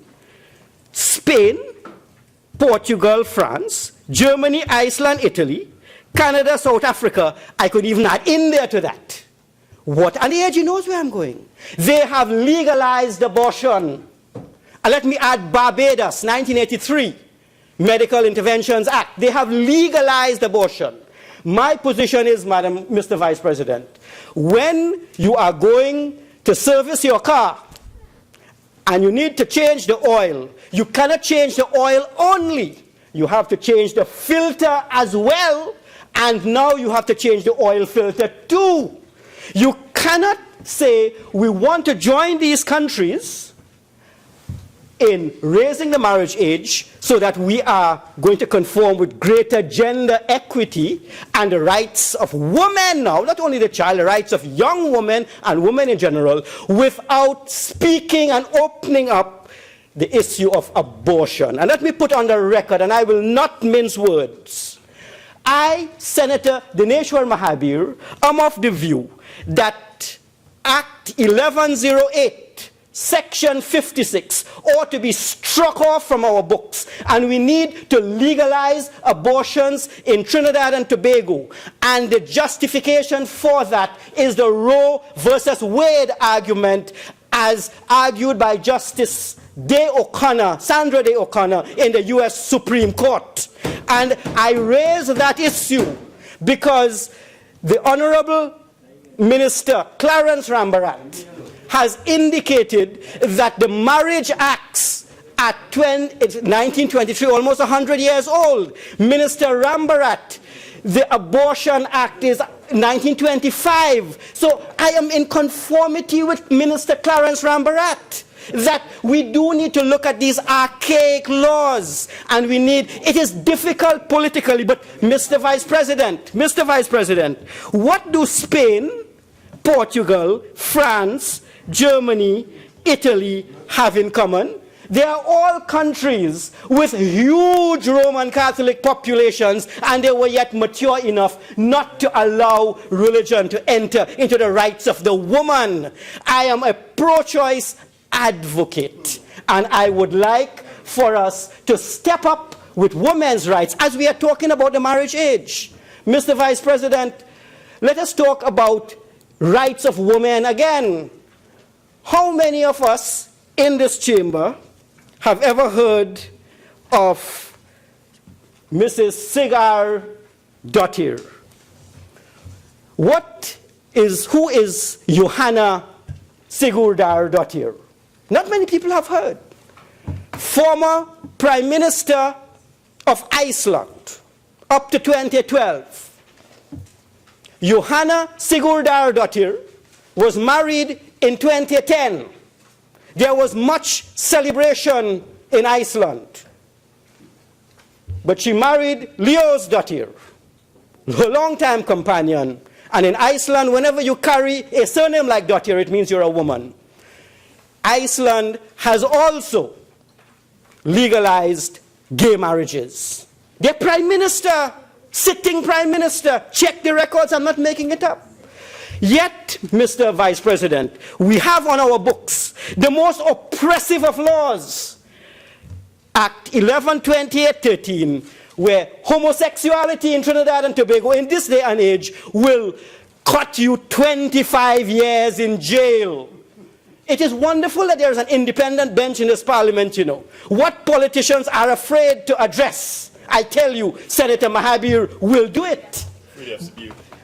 We will have to step up internationally. You see, Mr. Vice President, when we are changing the oil, we can't say the oil alone. You have to go with the filter and the air filter too. And I would recommend that since we are going to join the pantheon of nations, international nations, let us repeal 1108, because whenever I go on the websites, I see Trinidad and Tobago is cited for its archaic homosexual laws. Just by way of comparison, Mr. Vice President, South Africa, knowing discrimination more than most in the world, repealed its discriminatory laws against the gay community, and in 2006 amounted to one of the first nations in the world to ensure that people will not be discriminated, not only because of racial origin, but sexual orientation. Mr. Vice President, Let me try to answer the anomaly. And I am going somewhere, I can assure you. And in answering the anomaly, what is the anomaly?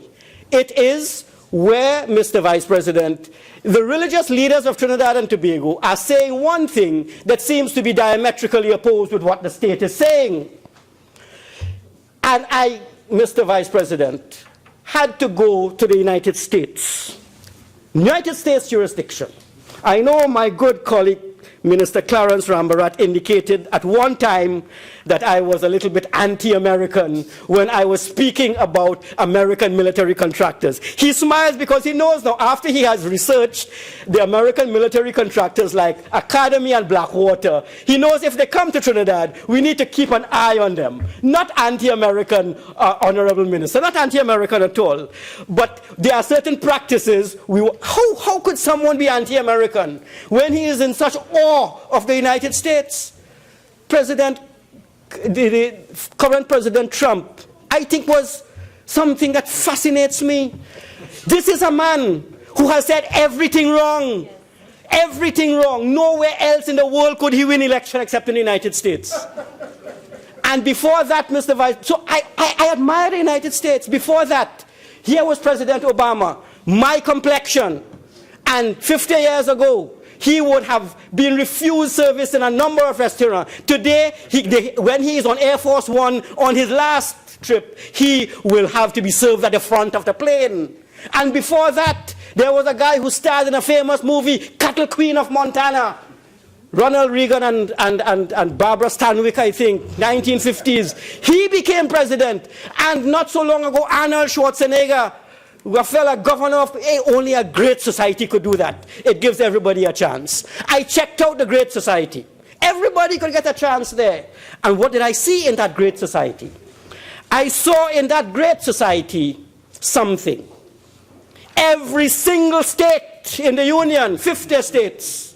And the AG knows where I'm going now. AG is looking down. AG, look at me now. You know where I'm going. Every single state in the Union has 18 years as a legal age. But every single state without exception has the following. In 38 states, they allow the minimum age of marriage with parental consent to be 16. Every 38 states. In 3 states, and I'll mention them, you have no minimum age requirement. California, 40 million people. Mississippi and Delaware, smaller. 3 states, as long as the parents of the boy and the parents of the girl says, okay, they are fine with that. And then we have the following states with variations. Florida, Maryland, Utah, Missouri, New Hampshire. The last one, Massachusetts. Massachusetts is a state very well known to a colleague in this chamber. Senator Henry went to UMass. UMass is a school where it's only when you really want to challenge all orthodoxy you go to UMass. If you follow the line, you don't go to UMass. Where do you go? You go Harvard, you go MIT. In this state of Massachusetts, and the AG knows to where I'm going, in this state of Massachusetts, you have Harvard down the road and MIT not so far away. In the Times ranking of education institutes, they are always like number 1 and number 3. I went to a school which is ranked like number 10, so I ain't that good, right? But 1 and 3, Massachusetts. But let me mention 4 other schools in Massachusetts. Mr. Vice President, how much time do I have? Because I have plenty to say now. I have until 3:42. 3-4, I have serious time, my Lord. And I'm now getting into stride here. Massachusetts is the home of Mount Holyoke College. Senator Henry knows where all of them are located. Mount Holyoke College, 1837. Smith College, 1865. Wellesley College, 1865. And a very interesting one called Radcliffe College, 1869. I'm sure Senator Henry visited all of them while he was at UMass. What is peculiar with these colleges? In 1837, the people of Massachusetts decided that women needed education. And that the way to give them education, because there were concerns in the society then that you couldn't have men and women in universities because of social sanction, they created these 4 women colleges. And if you are a woman in the world today, and if you have aspirations to read for a PhD in any subject, and you want the best chance to do it, pray and that you are going to be born in the state of Massachusetts. Take Wellesley College. One of the more famous alumnus is Hillary Clinton. Another one is Madeleine Albright. Wellesley had its history and law and so on. And you have another college like Smith. If you are somebody like Senator Ramkissoon would go to Smith. Math and technology and science and chemistry and engineering, she would go there. And you have now Radcliffe College. If you want to do an MA and your parents say, well, kind of don't go to a man's college, you go and do an MA and PhD at Radcliffe. And so, Mr. Vice President, I looked at this state and I asked myself, what is the marriage age in the state of Massachusetts? In the state of Massachusetts. Mr. Vice President, I am still reeling in shock that in 2017, in a state that gives a woman the opportunity to read for a PhD in engineering at MIT and has been the forefront state in the world in education, the age with parental consent for a woman is what? 12. 12. Mr. Vice President, 12 in Massachusetts? I couldn't believe it myself. The AGO knows it.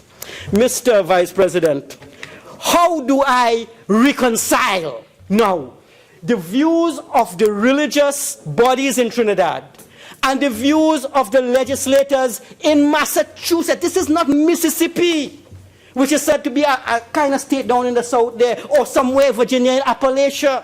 This is the center and the bastion of education in the world. Ask Senator Henry, he lived there.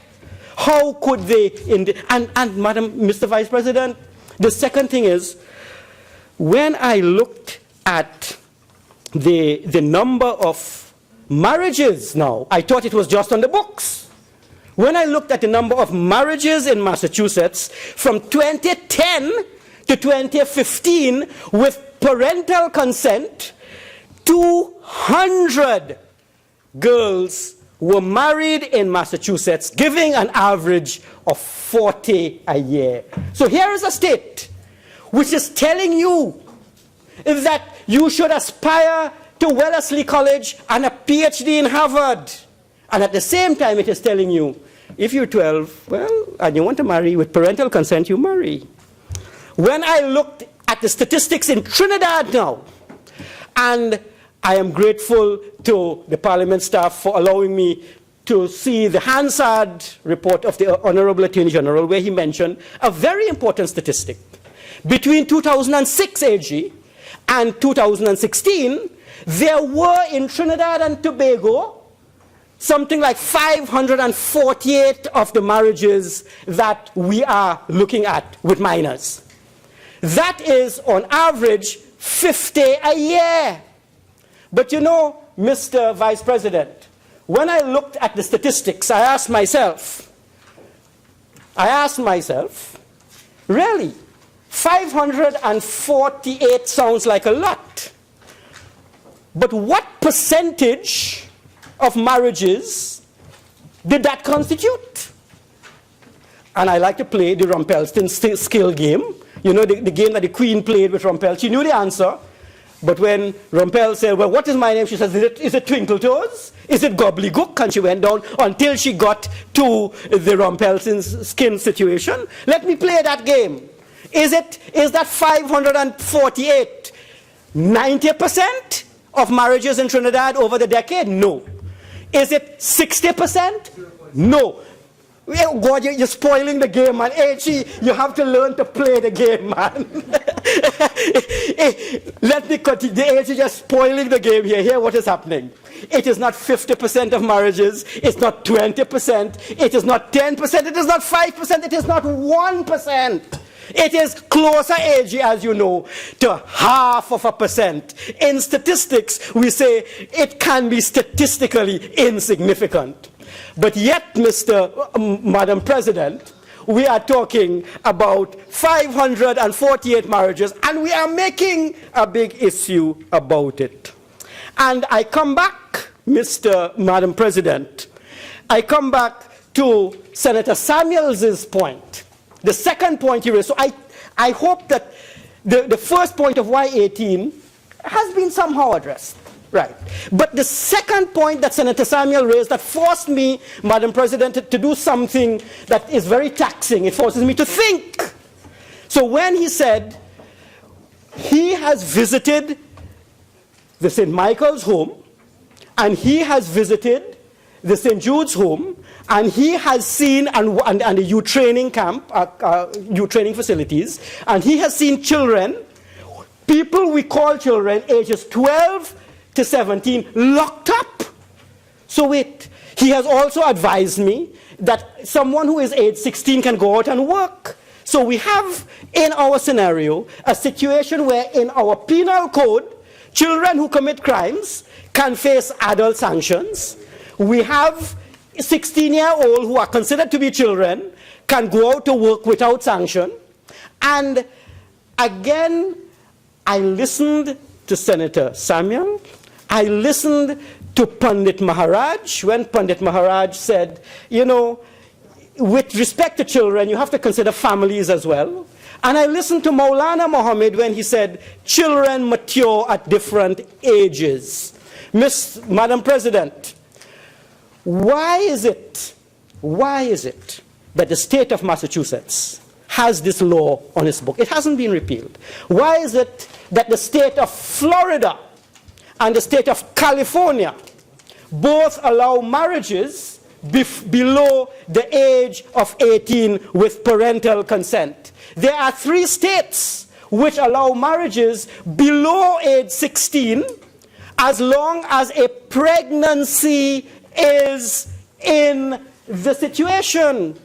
So, Madam President, we need to ask ourselves, why is it that the religious leaders are asking for the retention of the existing law?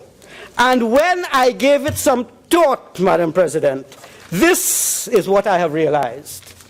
This particular situation, 548, less than 0.5% of the marriages in Trinidad and Tobago, is not really a practice of the majority. It is a practice of the minority. And then I ask myself again, why are we so adamant about protecting the minority? And this is where I had to go to Africa. Nigeria, famous author. The author is Chinua Achebe, who wrote that classic book, When Things Fall Apart. It's classic reading. In Achebe's book, When Things Fell Apart, the protagonist committed suicide. What happens in Massachusetts when a girl who is 12 gets pregnant? Abortion is legal in the United States. Why does she not get an abortion? Because it's a large Catholic community in Massachusetts, and they give the parents and the child a choice and an option. Anyone looking at the state of Massachusetts or Florida or California will say, child marriages. Not so.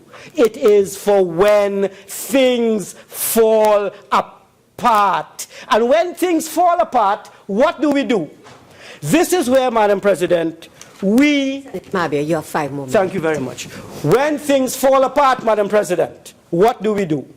We rarely refer to cultural traditions. When at age 12 a child gets pregnant, Children are sexually active. We have to listen to Maulana Senator Mohammed.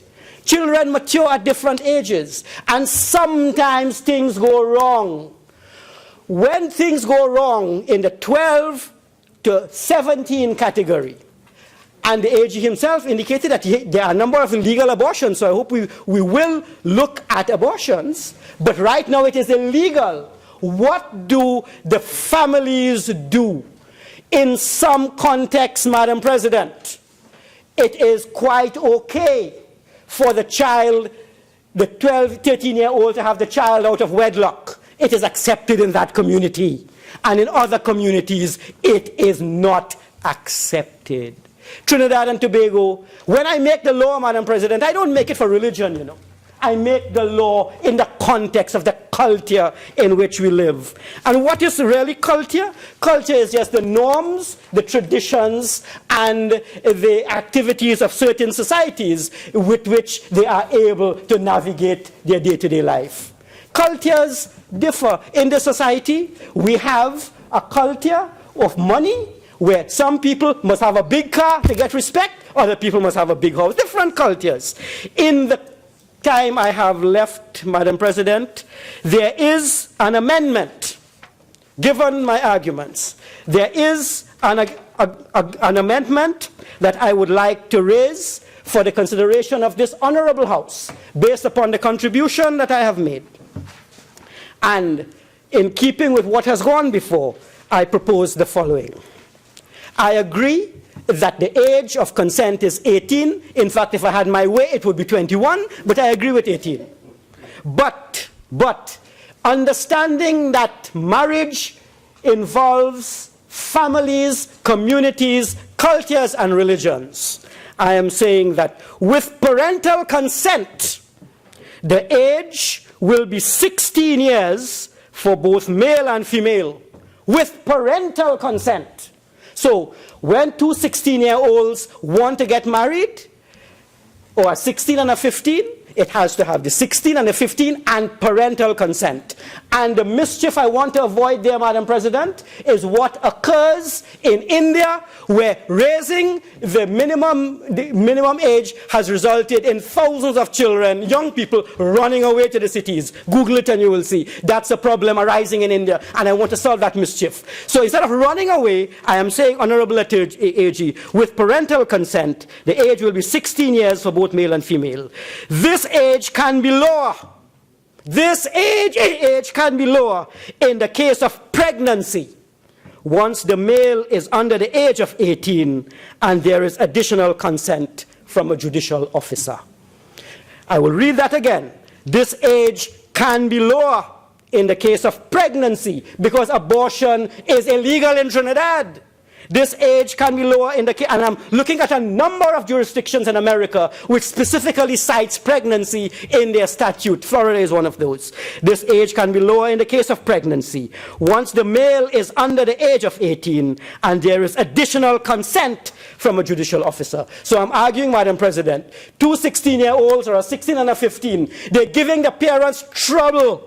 The kind of trouble that Senator Samuels is speaking about. They're behaving like big people. They are causing trouble even for the judicial officers.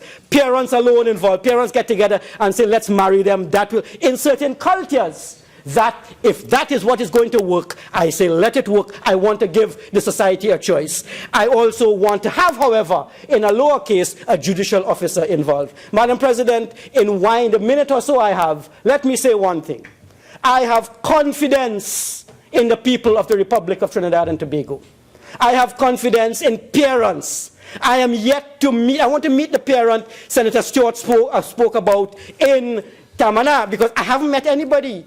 All the parents from all cultures, all groups, all regions want their children to become successful. Madam President, I have confidence in the religious leaders. But, Madam President, I know I have to wind up, but let me, in closing, just say thank you. Let me just say, Madam President, I thank you. Yeah. Minister of Labor.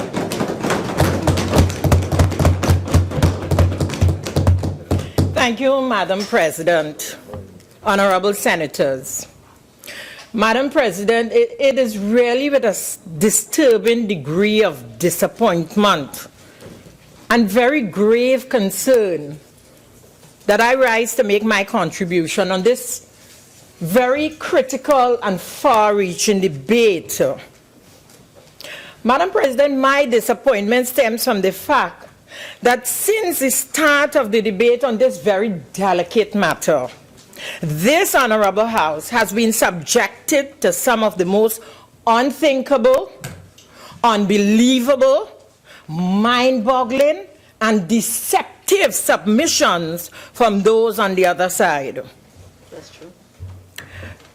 And these views have shaken me at the personal level, Madam President, because I stand here today not only as a government minister, but as a mother and a grandmother, Madam President, and as one of our friends from the women's movement who was part of this Honorable House some time back. As Verna St. Rose Grace would say, my belly boiling over some of the statements that I've heard. But you know, Madam President, I have observed that most of the people who are requesting that the law not be amended and that legal rape remain in place, they have all been men. Where are the women of these organizations? Or is it that these organizations do not have women? It is only the men who are the talking point, and that must be of concern to all of us. I just want to get two issues out of the way very quickly, Madam President, before I proceed with my contribution. I sat here and I listened to Senator Wade Mark try to convince us that their position did not change and how it dated back to some months ago. I looked at Senator Mark when temporary Senator Mulana and the other temporary senators were making their contribution. He was pounding the desk and encouraging them. Today, having been influenced by the public pressure out there, Senator Mark comes and wants to fumble and rumble all over the place to make people feel as though the UNC has always supported the increase to 18. But I will say this. The UNC fools no one in this country. Absolutely no one. That's why we are here and they are there. The second issue I want to get out of the way, Madam President, revolves around a statement made by temporary Senator Pundit Baptiste Hall. In his contribution, he made an amazing statement. He said that marriage is a strategy in his bid to influence us.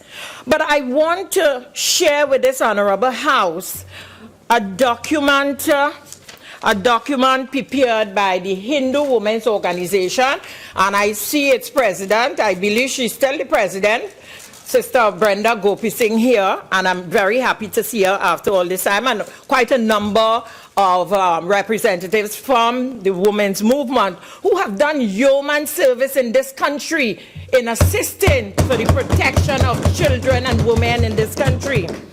But the document that the Hindu Women's Organization, the research that they did, very interesting research, did not share that view at all of temporary Pundit Baptiste Hall. As a matter of fact, the document speaks to a marriage being a threefold state. It is a sacrament which is a spiritual union in which a man and woman utter certain vows to one another and thus bind themselves together for life and their souls for the mutual benefit of both. And the second fold of marriage, it is a contract, a personal agreement to live together as husband and wife, he to provide shelter, protection, sustenance, and she to care for the home and bear children. And the third fold of the marriage as an institution, Marriage is a lawful custom in society, bringing stability and to the family and social order. So I think the Hindu Women's Organization have quite scientifically put to rest the myth that was placed in this house sometime last week. Having said that, Madam President, never in my wildest imagination could I have anticipated the kind of irrational and outlandish attempts at justification coming from the lips, hopefully not from the hearts, of those on the other side, especially from the lips of those from whom you would have least expected. If such irrational thinking is a genuine reflection of the anthropological positions on the matter, Madam President, I would be tempted to conclude that our society, Trinidad and Tobago, is under serious threat of cultural deterioration and moral decline. Madam President, my concern stems from the fact that the young people in this country look upon all of us in this august chambers, all of us, as exemplars of honest, sincere, and dedicated leadership. Honorable men and women, we may disagree on certain points from time to time. We may even get a little robust at times, but we are viewed as honorable men and women whose opinions and ideas must, of course, set the tone for critical, informed, and rational thinking, enriched by enlightened and the abundant wealth of communication and information that would flow from time to time. Madam President, it is indeed sad that these overwhelming advances in human endeavor are being imperiled. Sacrificed at the gallows of partisanship and one-upmanship, and I dare say inept leadership. Madam President, this bill before us is no joking matter. It is very simple but extremely serious as they come. If all of us in this House, Madam President, fail to have this bill passed, the repercussions would be very far-reaching and inimical to the best interests of our young, innocent boys and girls, and by extension, all the citizens of our beloved nation. I would want to commend those on the independent benches in particular for having the feel, the pulse beat of not only the society, but their own conscience of what is right and what is wrong. And we have learned a lot from their contributions last week. Madam President, it is so serious that I shiver when I recall a senator on the other side dismissing the media with a response that we are wasting precious parliamentary time debating this matter because there are more serious issues which should be engaging our attention. Oh, Madam President, what a shame, what a burning shame, what a dereliction of duty, what a travesty, what a callous stroking of responsibility which lies upon our shoulders. What a betrayal of trust to protect and preserve the inalienable rights, freedoms, and liberties of our innocent children, and to save them from the clutches of those who endeavor to endanger and enslave them long before they arrive at the age of maturity, of knowledge, of understanding, of developing the ability to reason and appreciation of the vicissitudes of the world around them, Madam President. This is real serious business.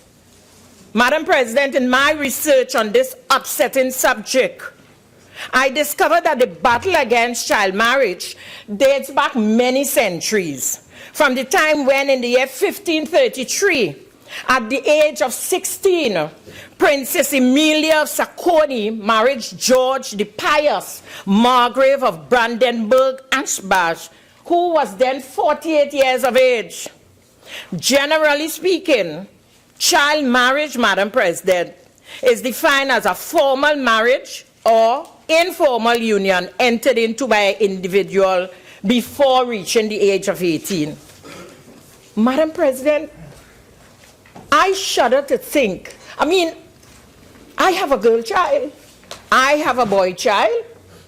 I mean, At this point in time, they are a young man and a young woman, but our children always remain children to us, those of us.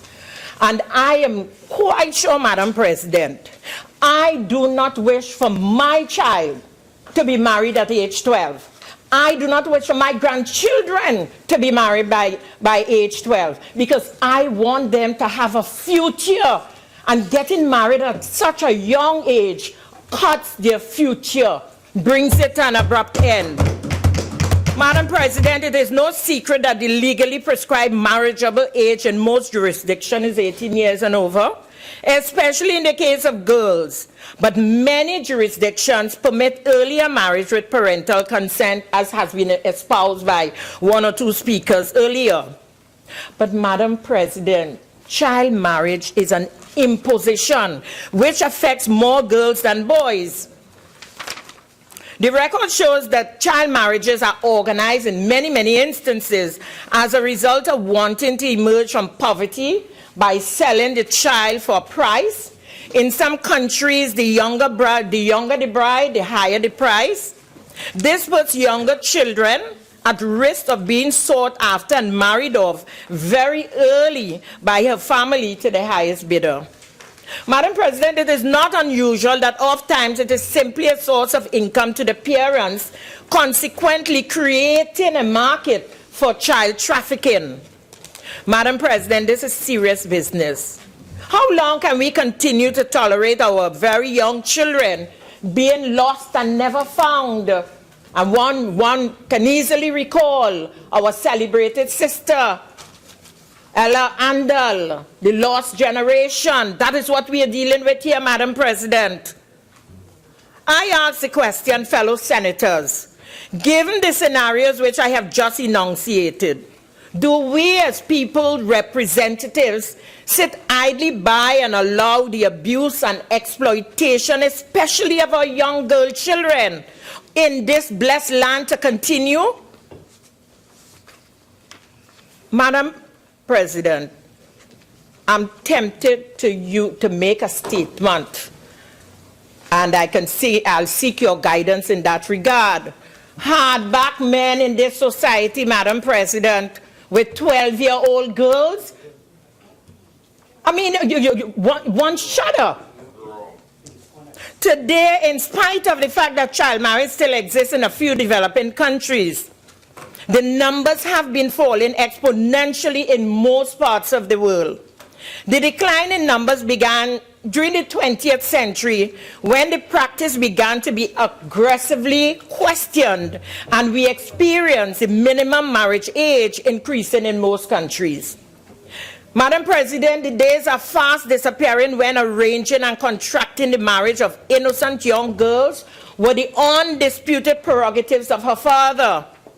Marrying off little girls as soon as they reach the age of puberty, and we had an incredible statement being made in this House that puberty depends on climatic conditions. Well, that is another debate by itself. Madam President, those were the days when inadequately or ill-informed as civilization was, a girl aged 12 and a half was considered to be an adult in all aspects. But Madam President, those were ancient times. We live in a modern world today.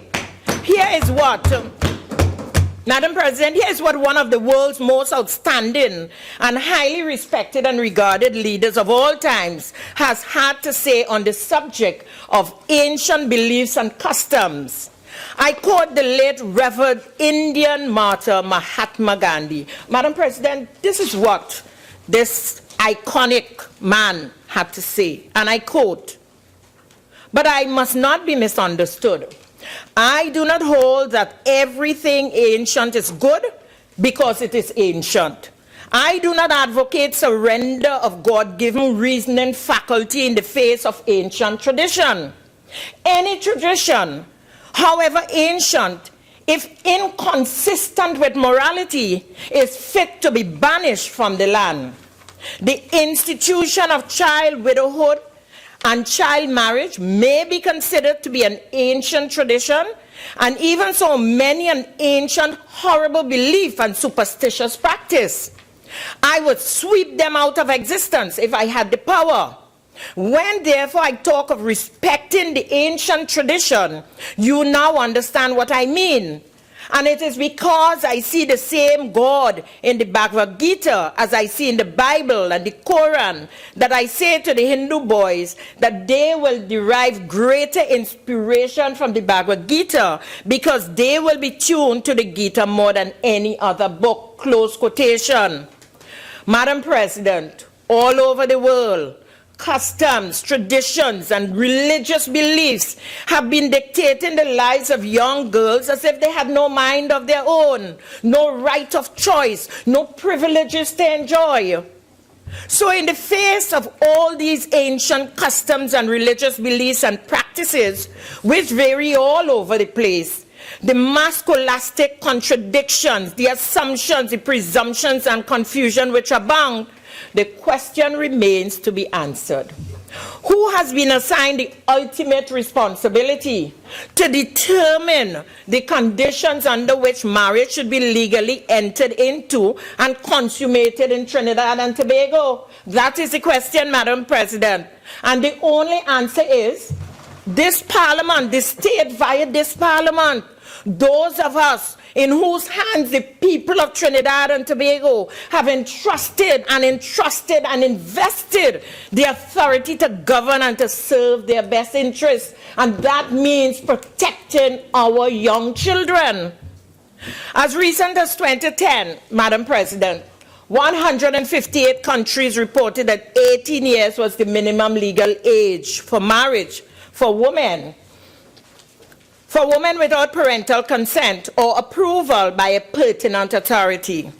On the other hand, 18 is the legal age for marriage without consent among males in 180 countries. Madam President, the experts tell us that child marriage has very lasting consequences, especially in girls, from their health, education, and social development perspectives. These consequences last well beyond adolescence. Madam President, these unfortunate girls struggle with the adverse effects of getting pregnant at a young age and often with little spacing in between those children, so they have children in steps. Birth complications and social isolation become the order of the day for these young girls. Let us be honest with ourselves. Girls in child marriages are more likely to suffer from domestic violence, child sexual abuse, and marital rape. There is statistical evidence to support the contention that complications from pregnancy and childbirth are the main cause of death among adolescent girls below age 19 in developing countries. The World Health Organization statistics show that pregnant girls aged 15 to 19 are twice as likely to die in childbirth as women in their 20s.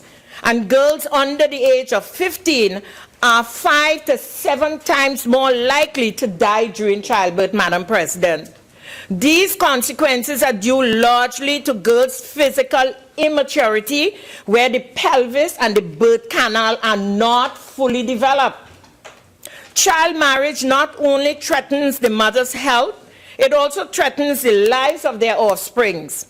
Mothers under the age of 18 years have 35 to 55% increased risk of delivering prematurely or having an underweight baby than a mother who is 19 years old, Madam President.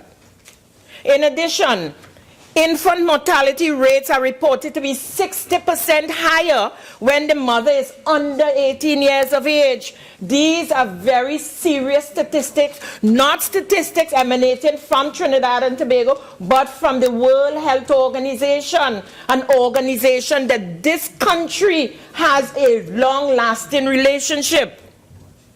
Madam President, the prevalence of child marriage means higher rates of population growth, which we can ill afford, and more cases of children left orphaned.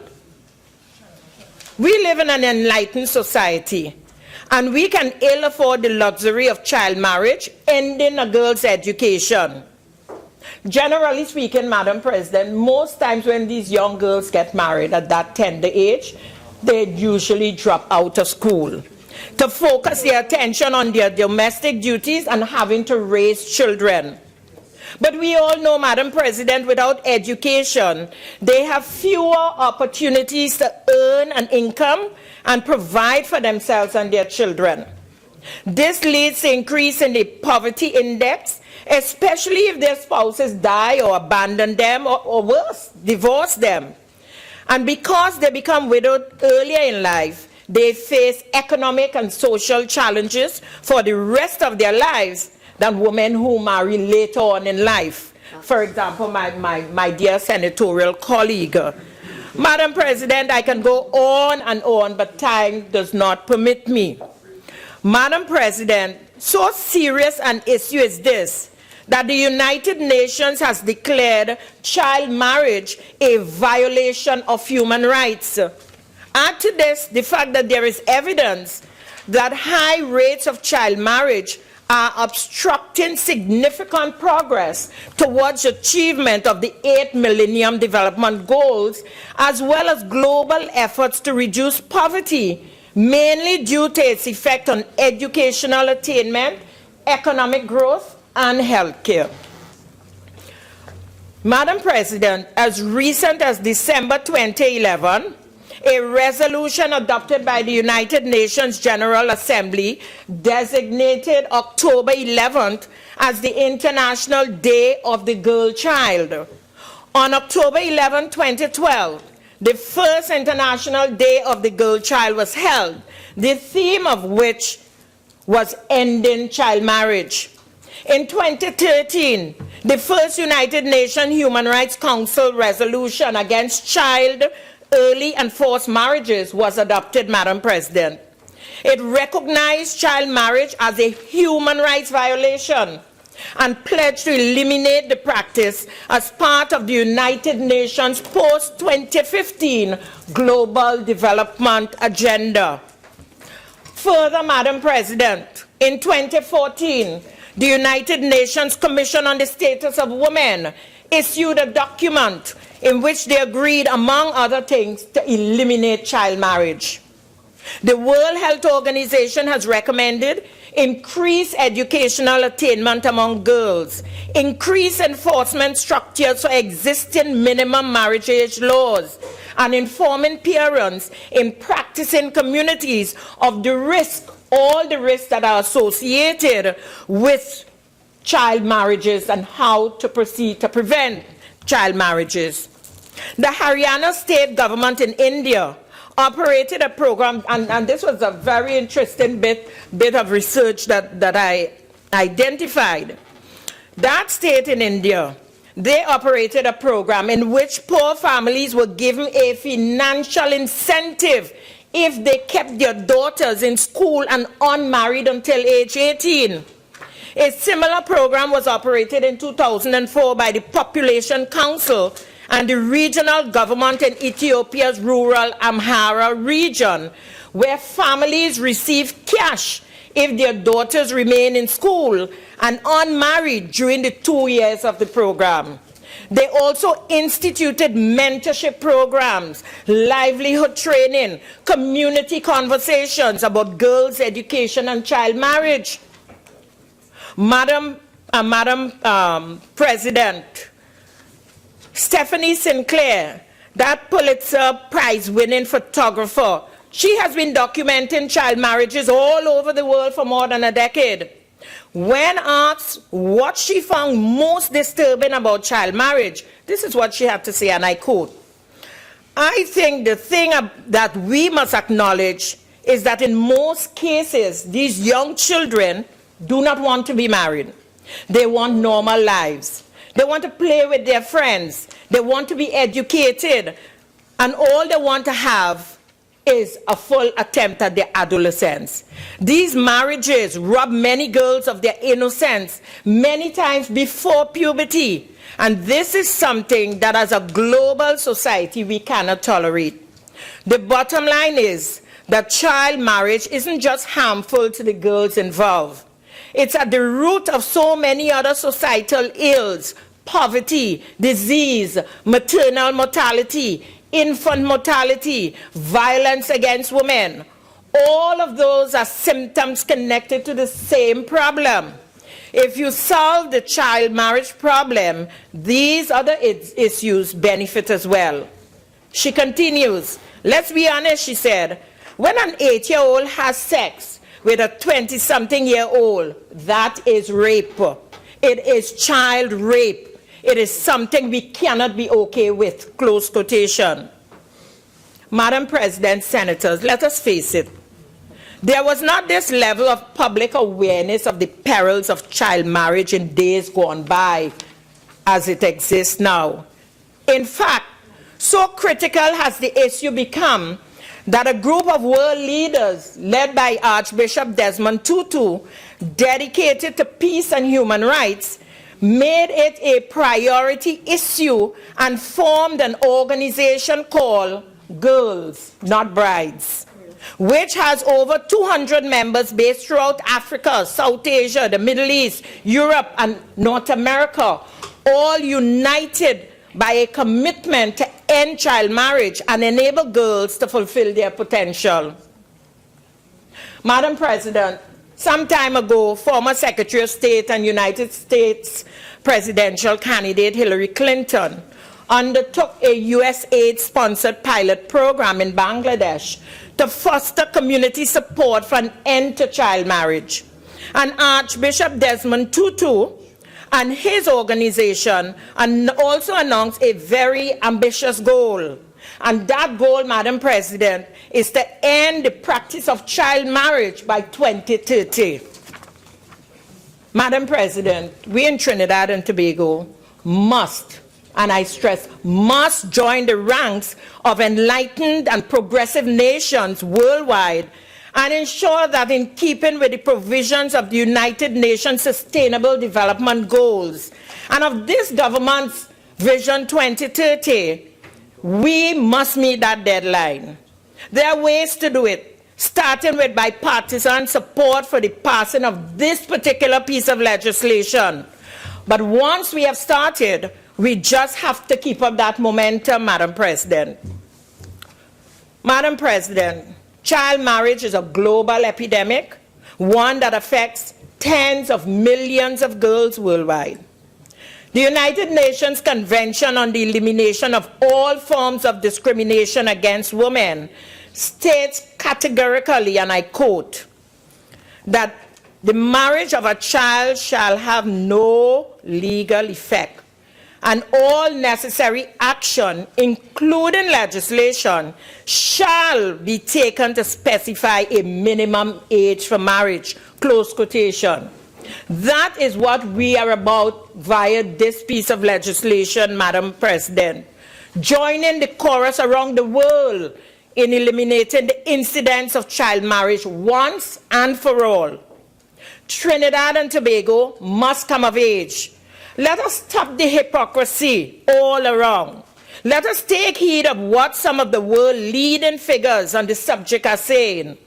What are they saying? Child marriage is an appalling violation of human rights and robs girls of their education, health, and long-term prospects. This was said by Babatunde Osatimihi, Executive Director of UNFPA. Child marriage is not a standalone in Trinidad and Tobago. It is a global issue. But we in Trinidad and Tobago must play our part, and we must bring an end to child marriage. And that is what this bill is all about. Bringing an end to violation of the rights of the young girls in our society.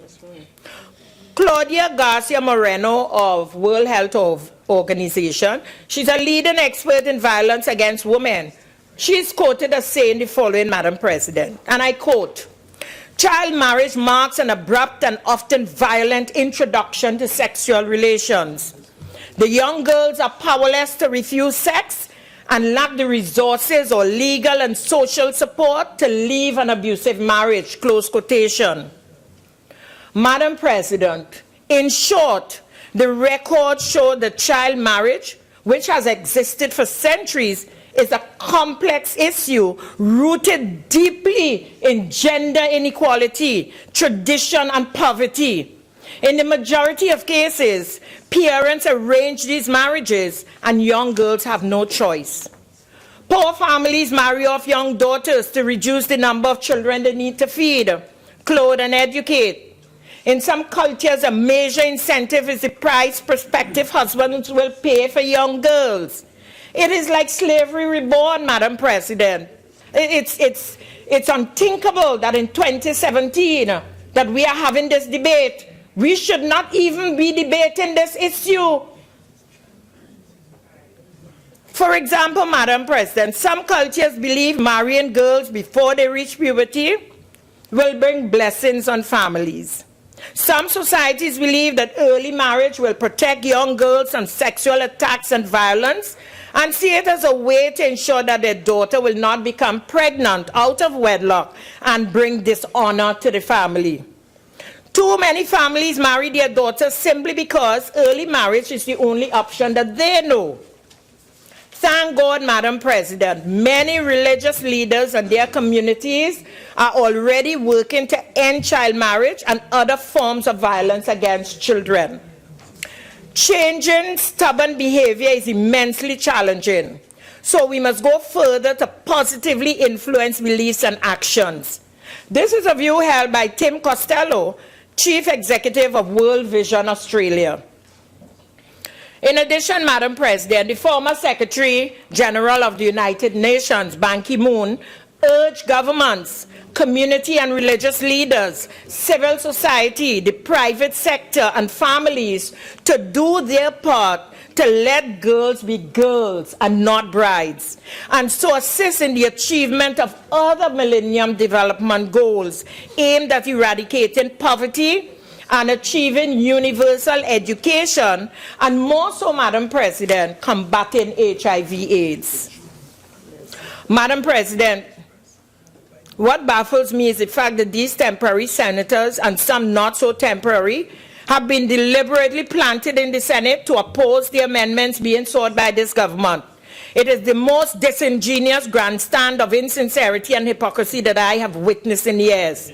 But such is the mantra of the UNC opposition. No thought for anyone but themselves, and their unashamed lust of power and authority, even at the expense of dishonoring what is left of their infamous reputations. Madam President, are they for real?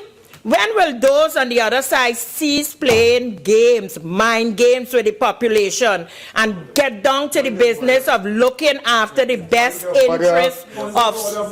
Is the honourable member imputing improper motives to members on this side? No, you ought to know that. Minister, continue. Please, you ought to know that. Madam President.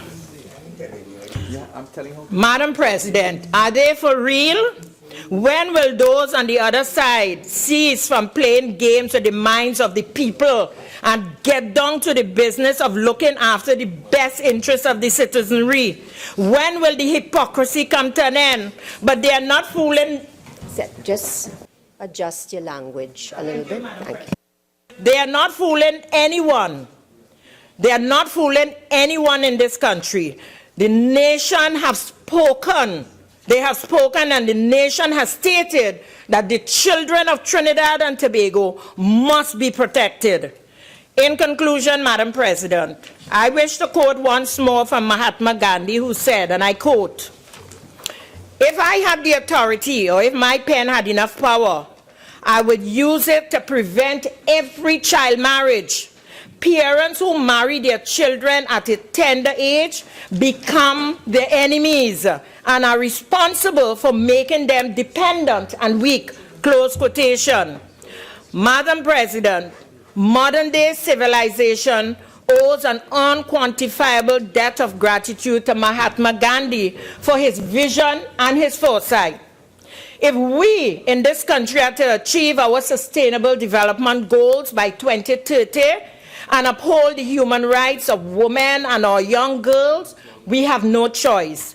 We are under an obligation to act now and to end the menace of child marriage. Madam President, I thank you for the opportunity to make my contribution to this important debate, and I call upon everyone in this chamber to do the right thing and support this bill wholeheartedly. I thank you.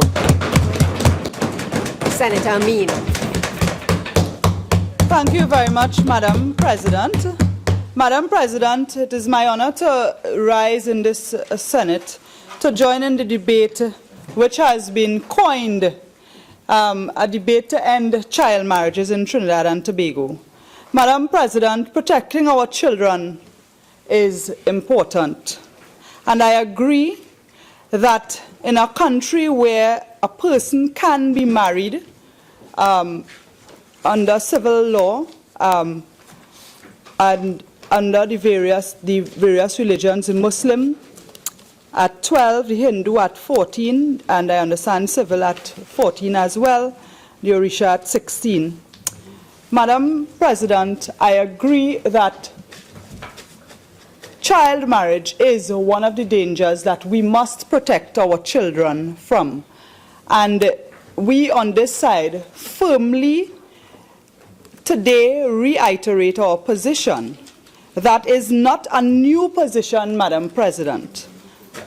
But today I stand in this Senate partially saddened and partially angry that we as a parliament are debating this topic today, where we know, and I just want to quote from the Attorney General's contribution, that over the last 10 years, over the 10-year period from 2006 to 2016, there were 548 child marriages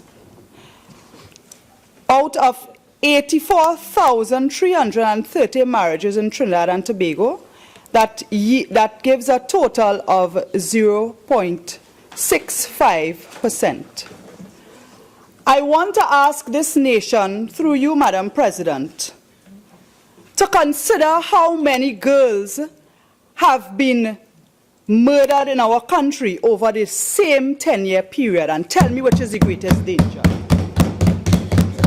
Madam President, we have seen the number of murders in this country reach to 25 today for the year 2017.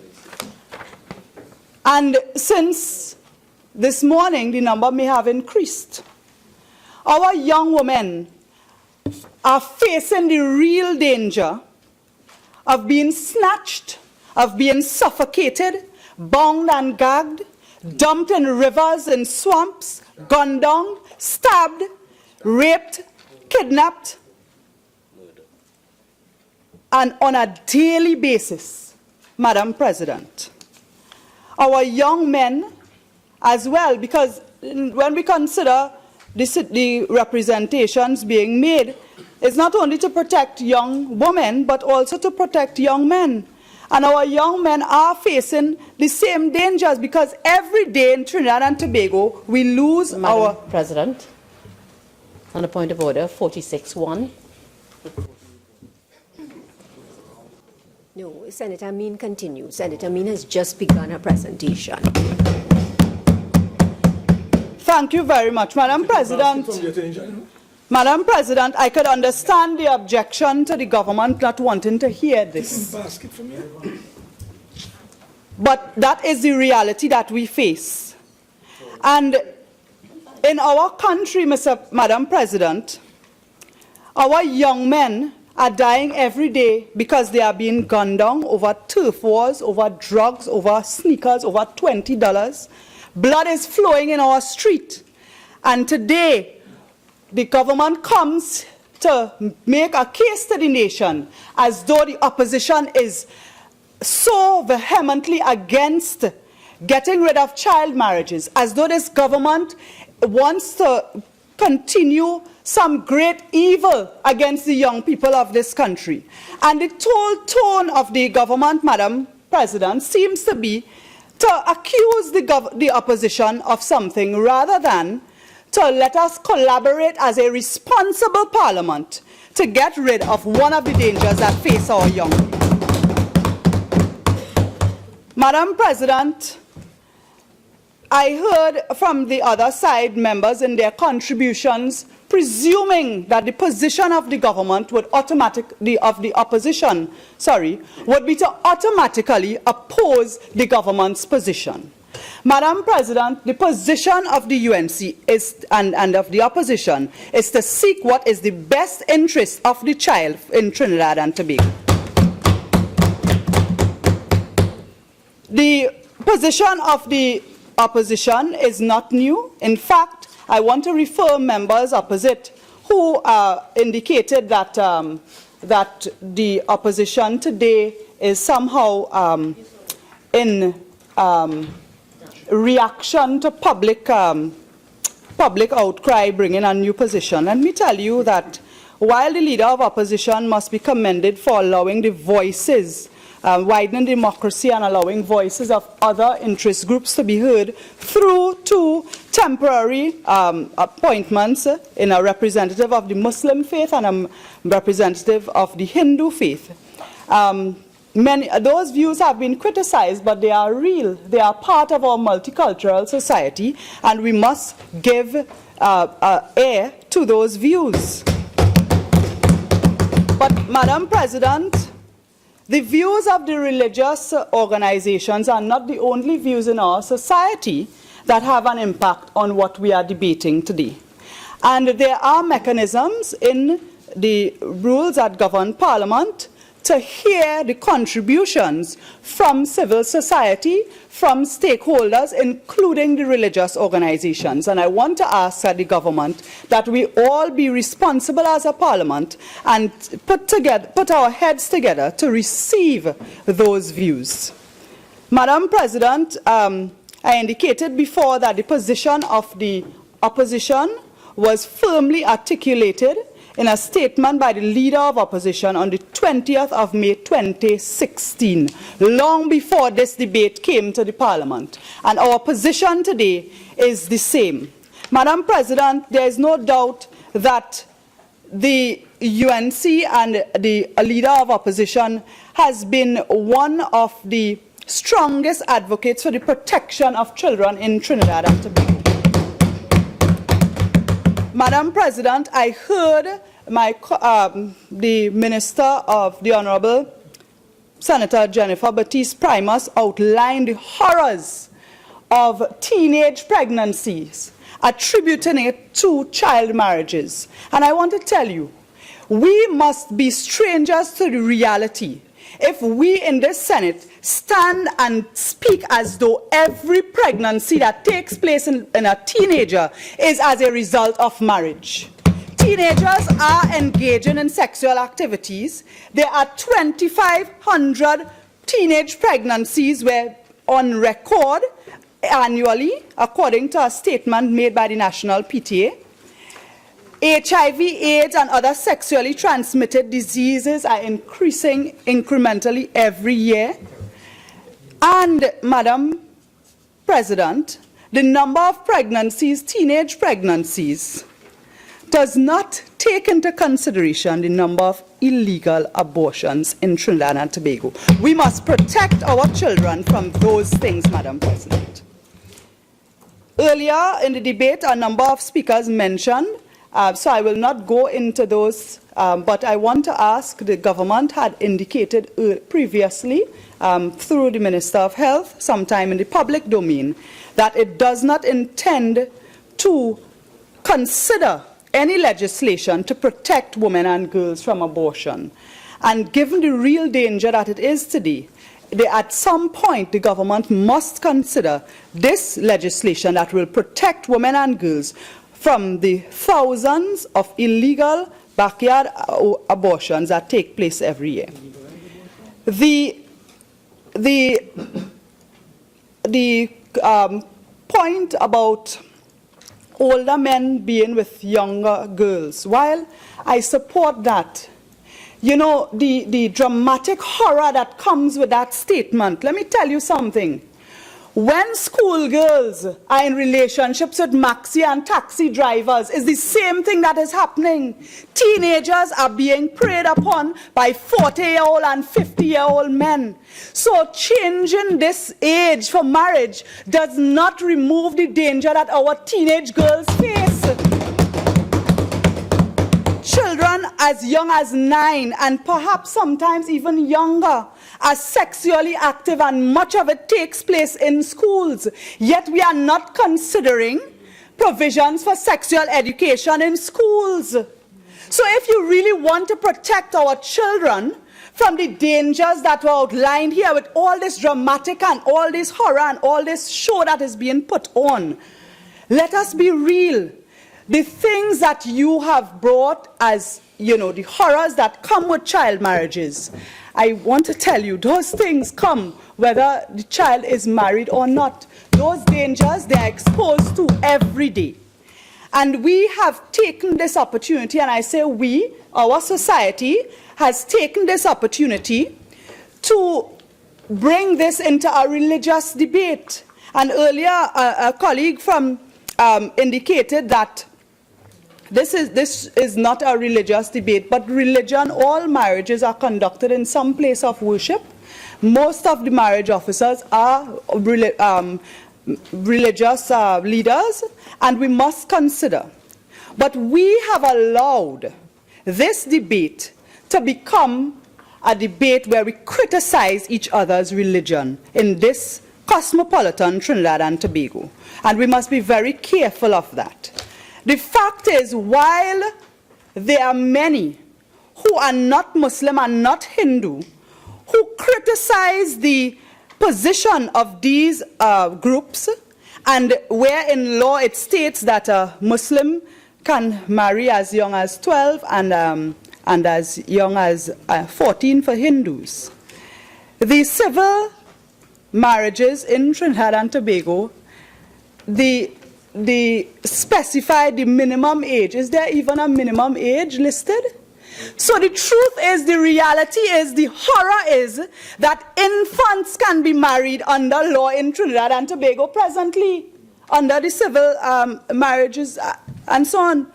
So whereas we use this opportunity to pit religious arguments against each other, I want to warn that we stay clear away from that direction. The marriages, Madam President, I agree that the marriage of any child is not something that should be taking place, and I agree that this must change. And I want to tell the government that the tone of your argument is not unnecessary. You are speaking to the converted.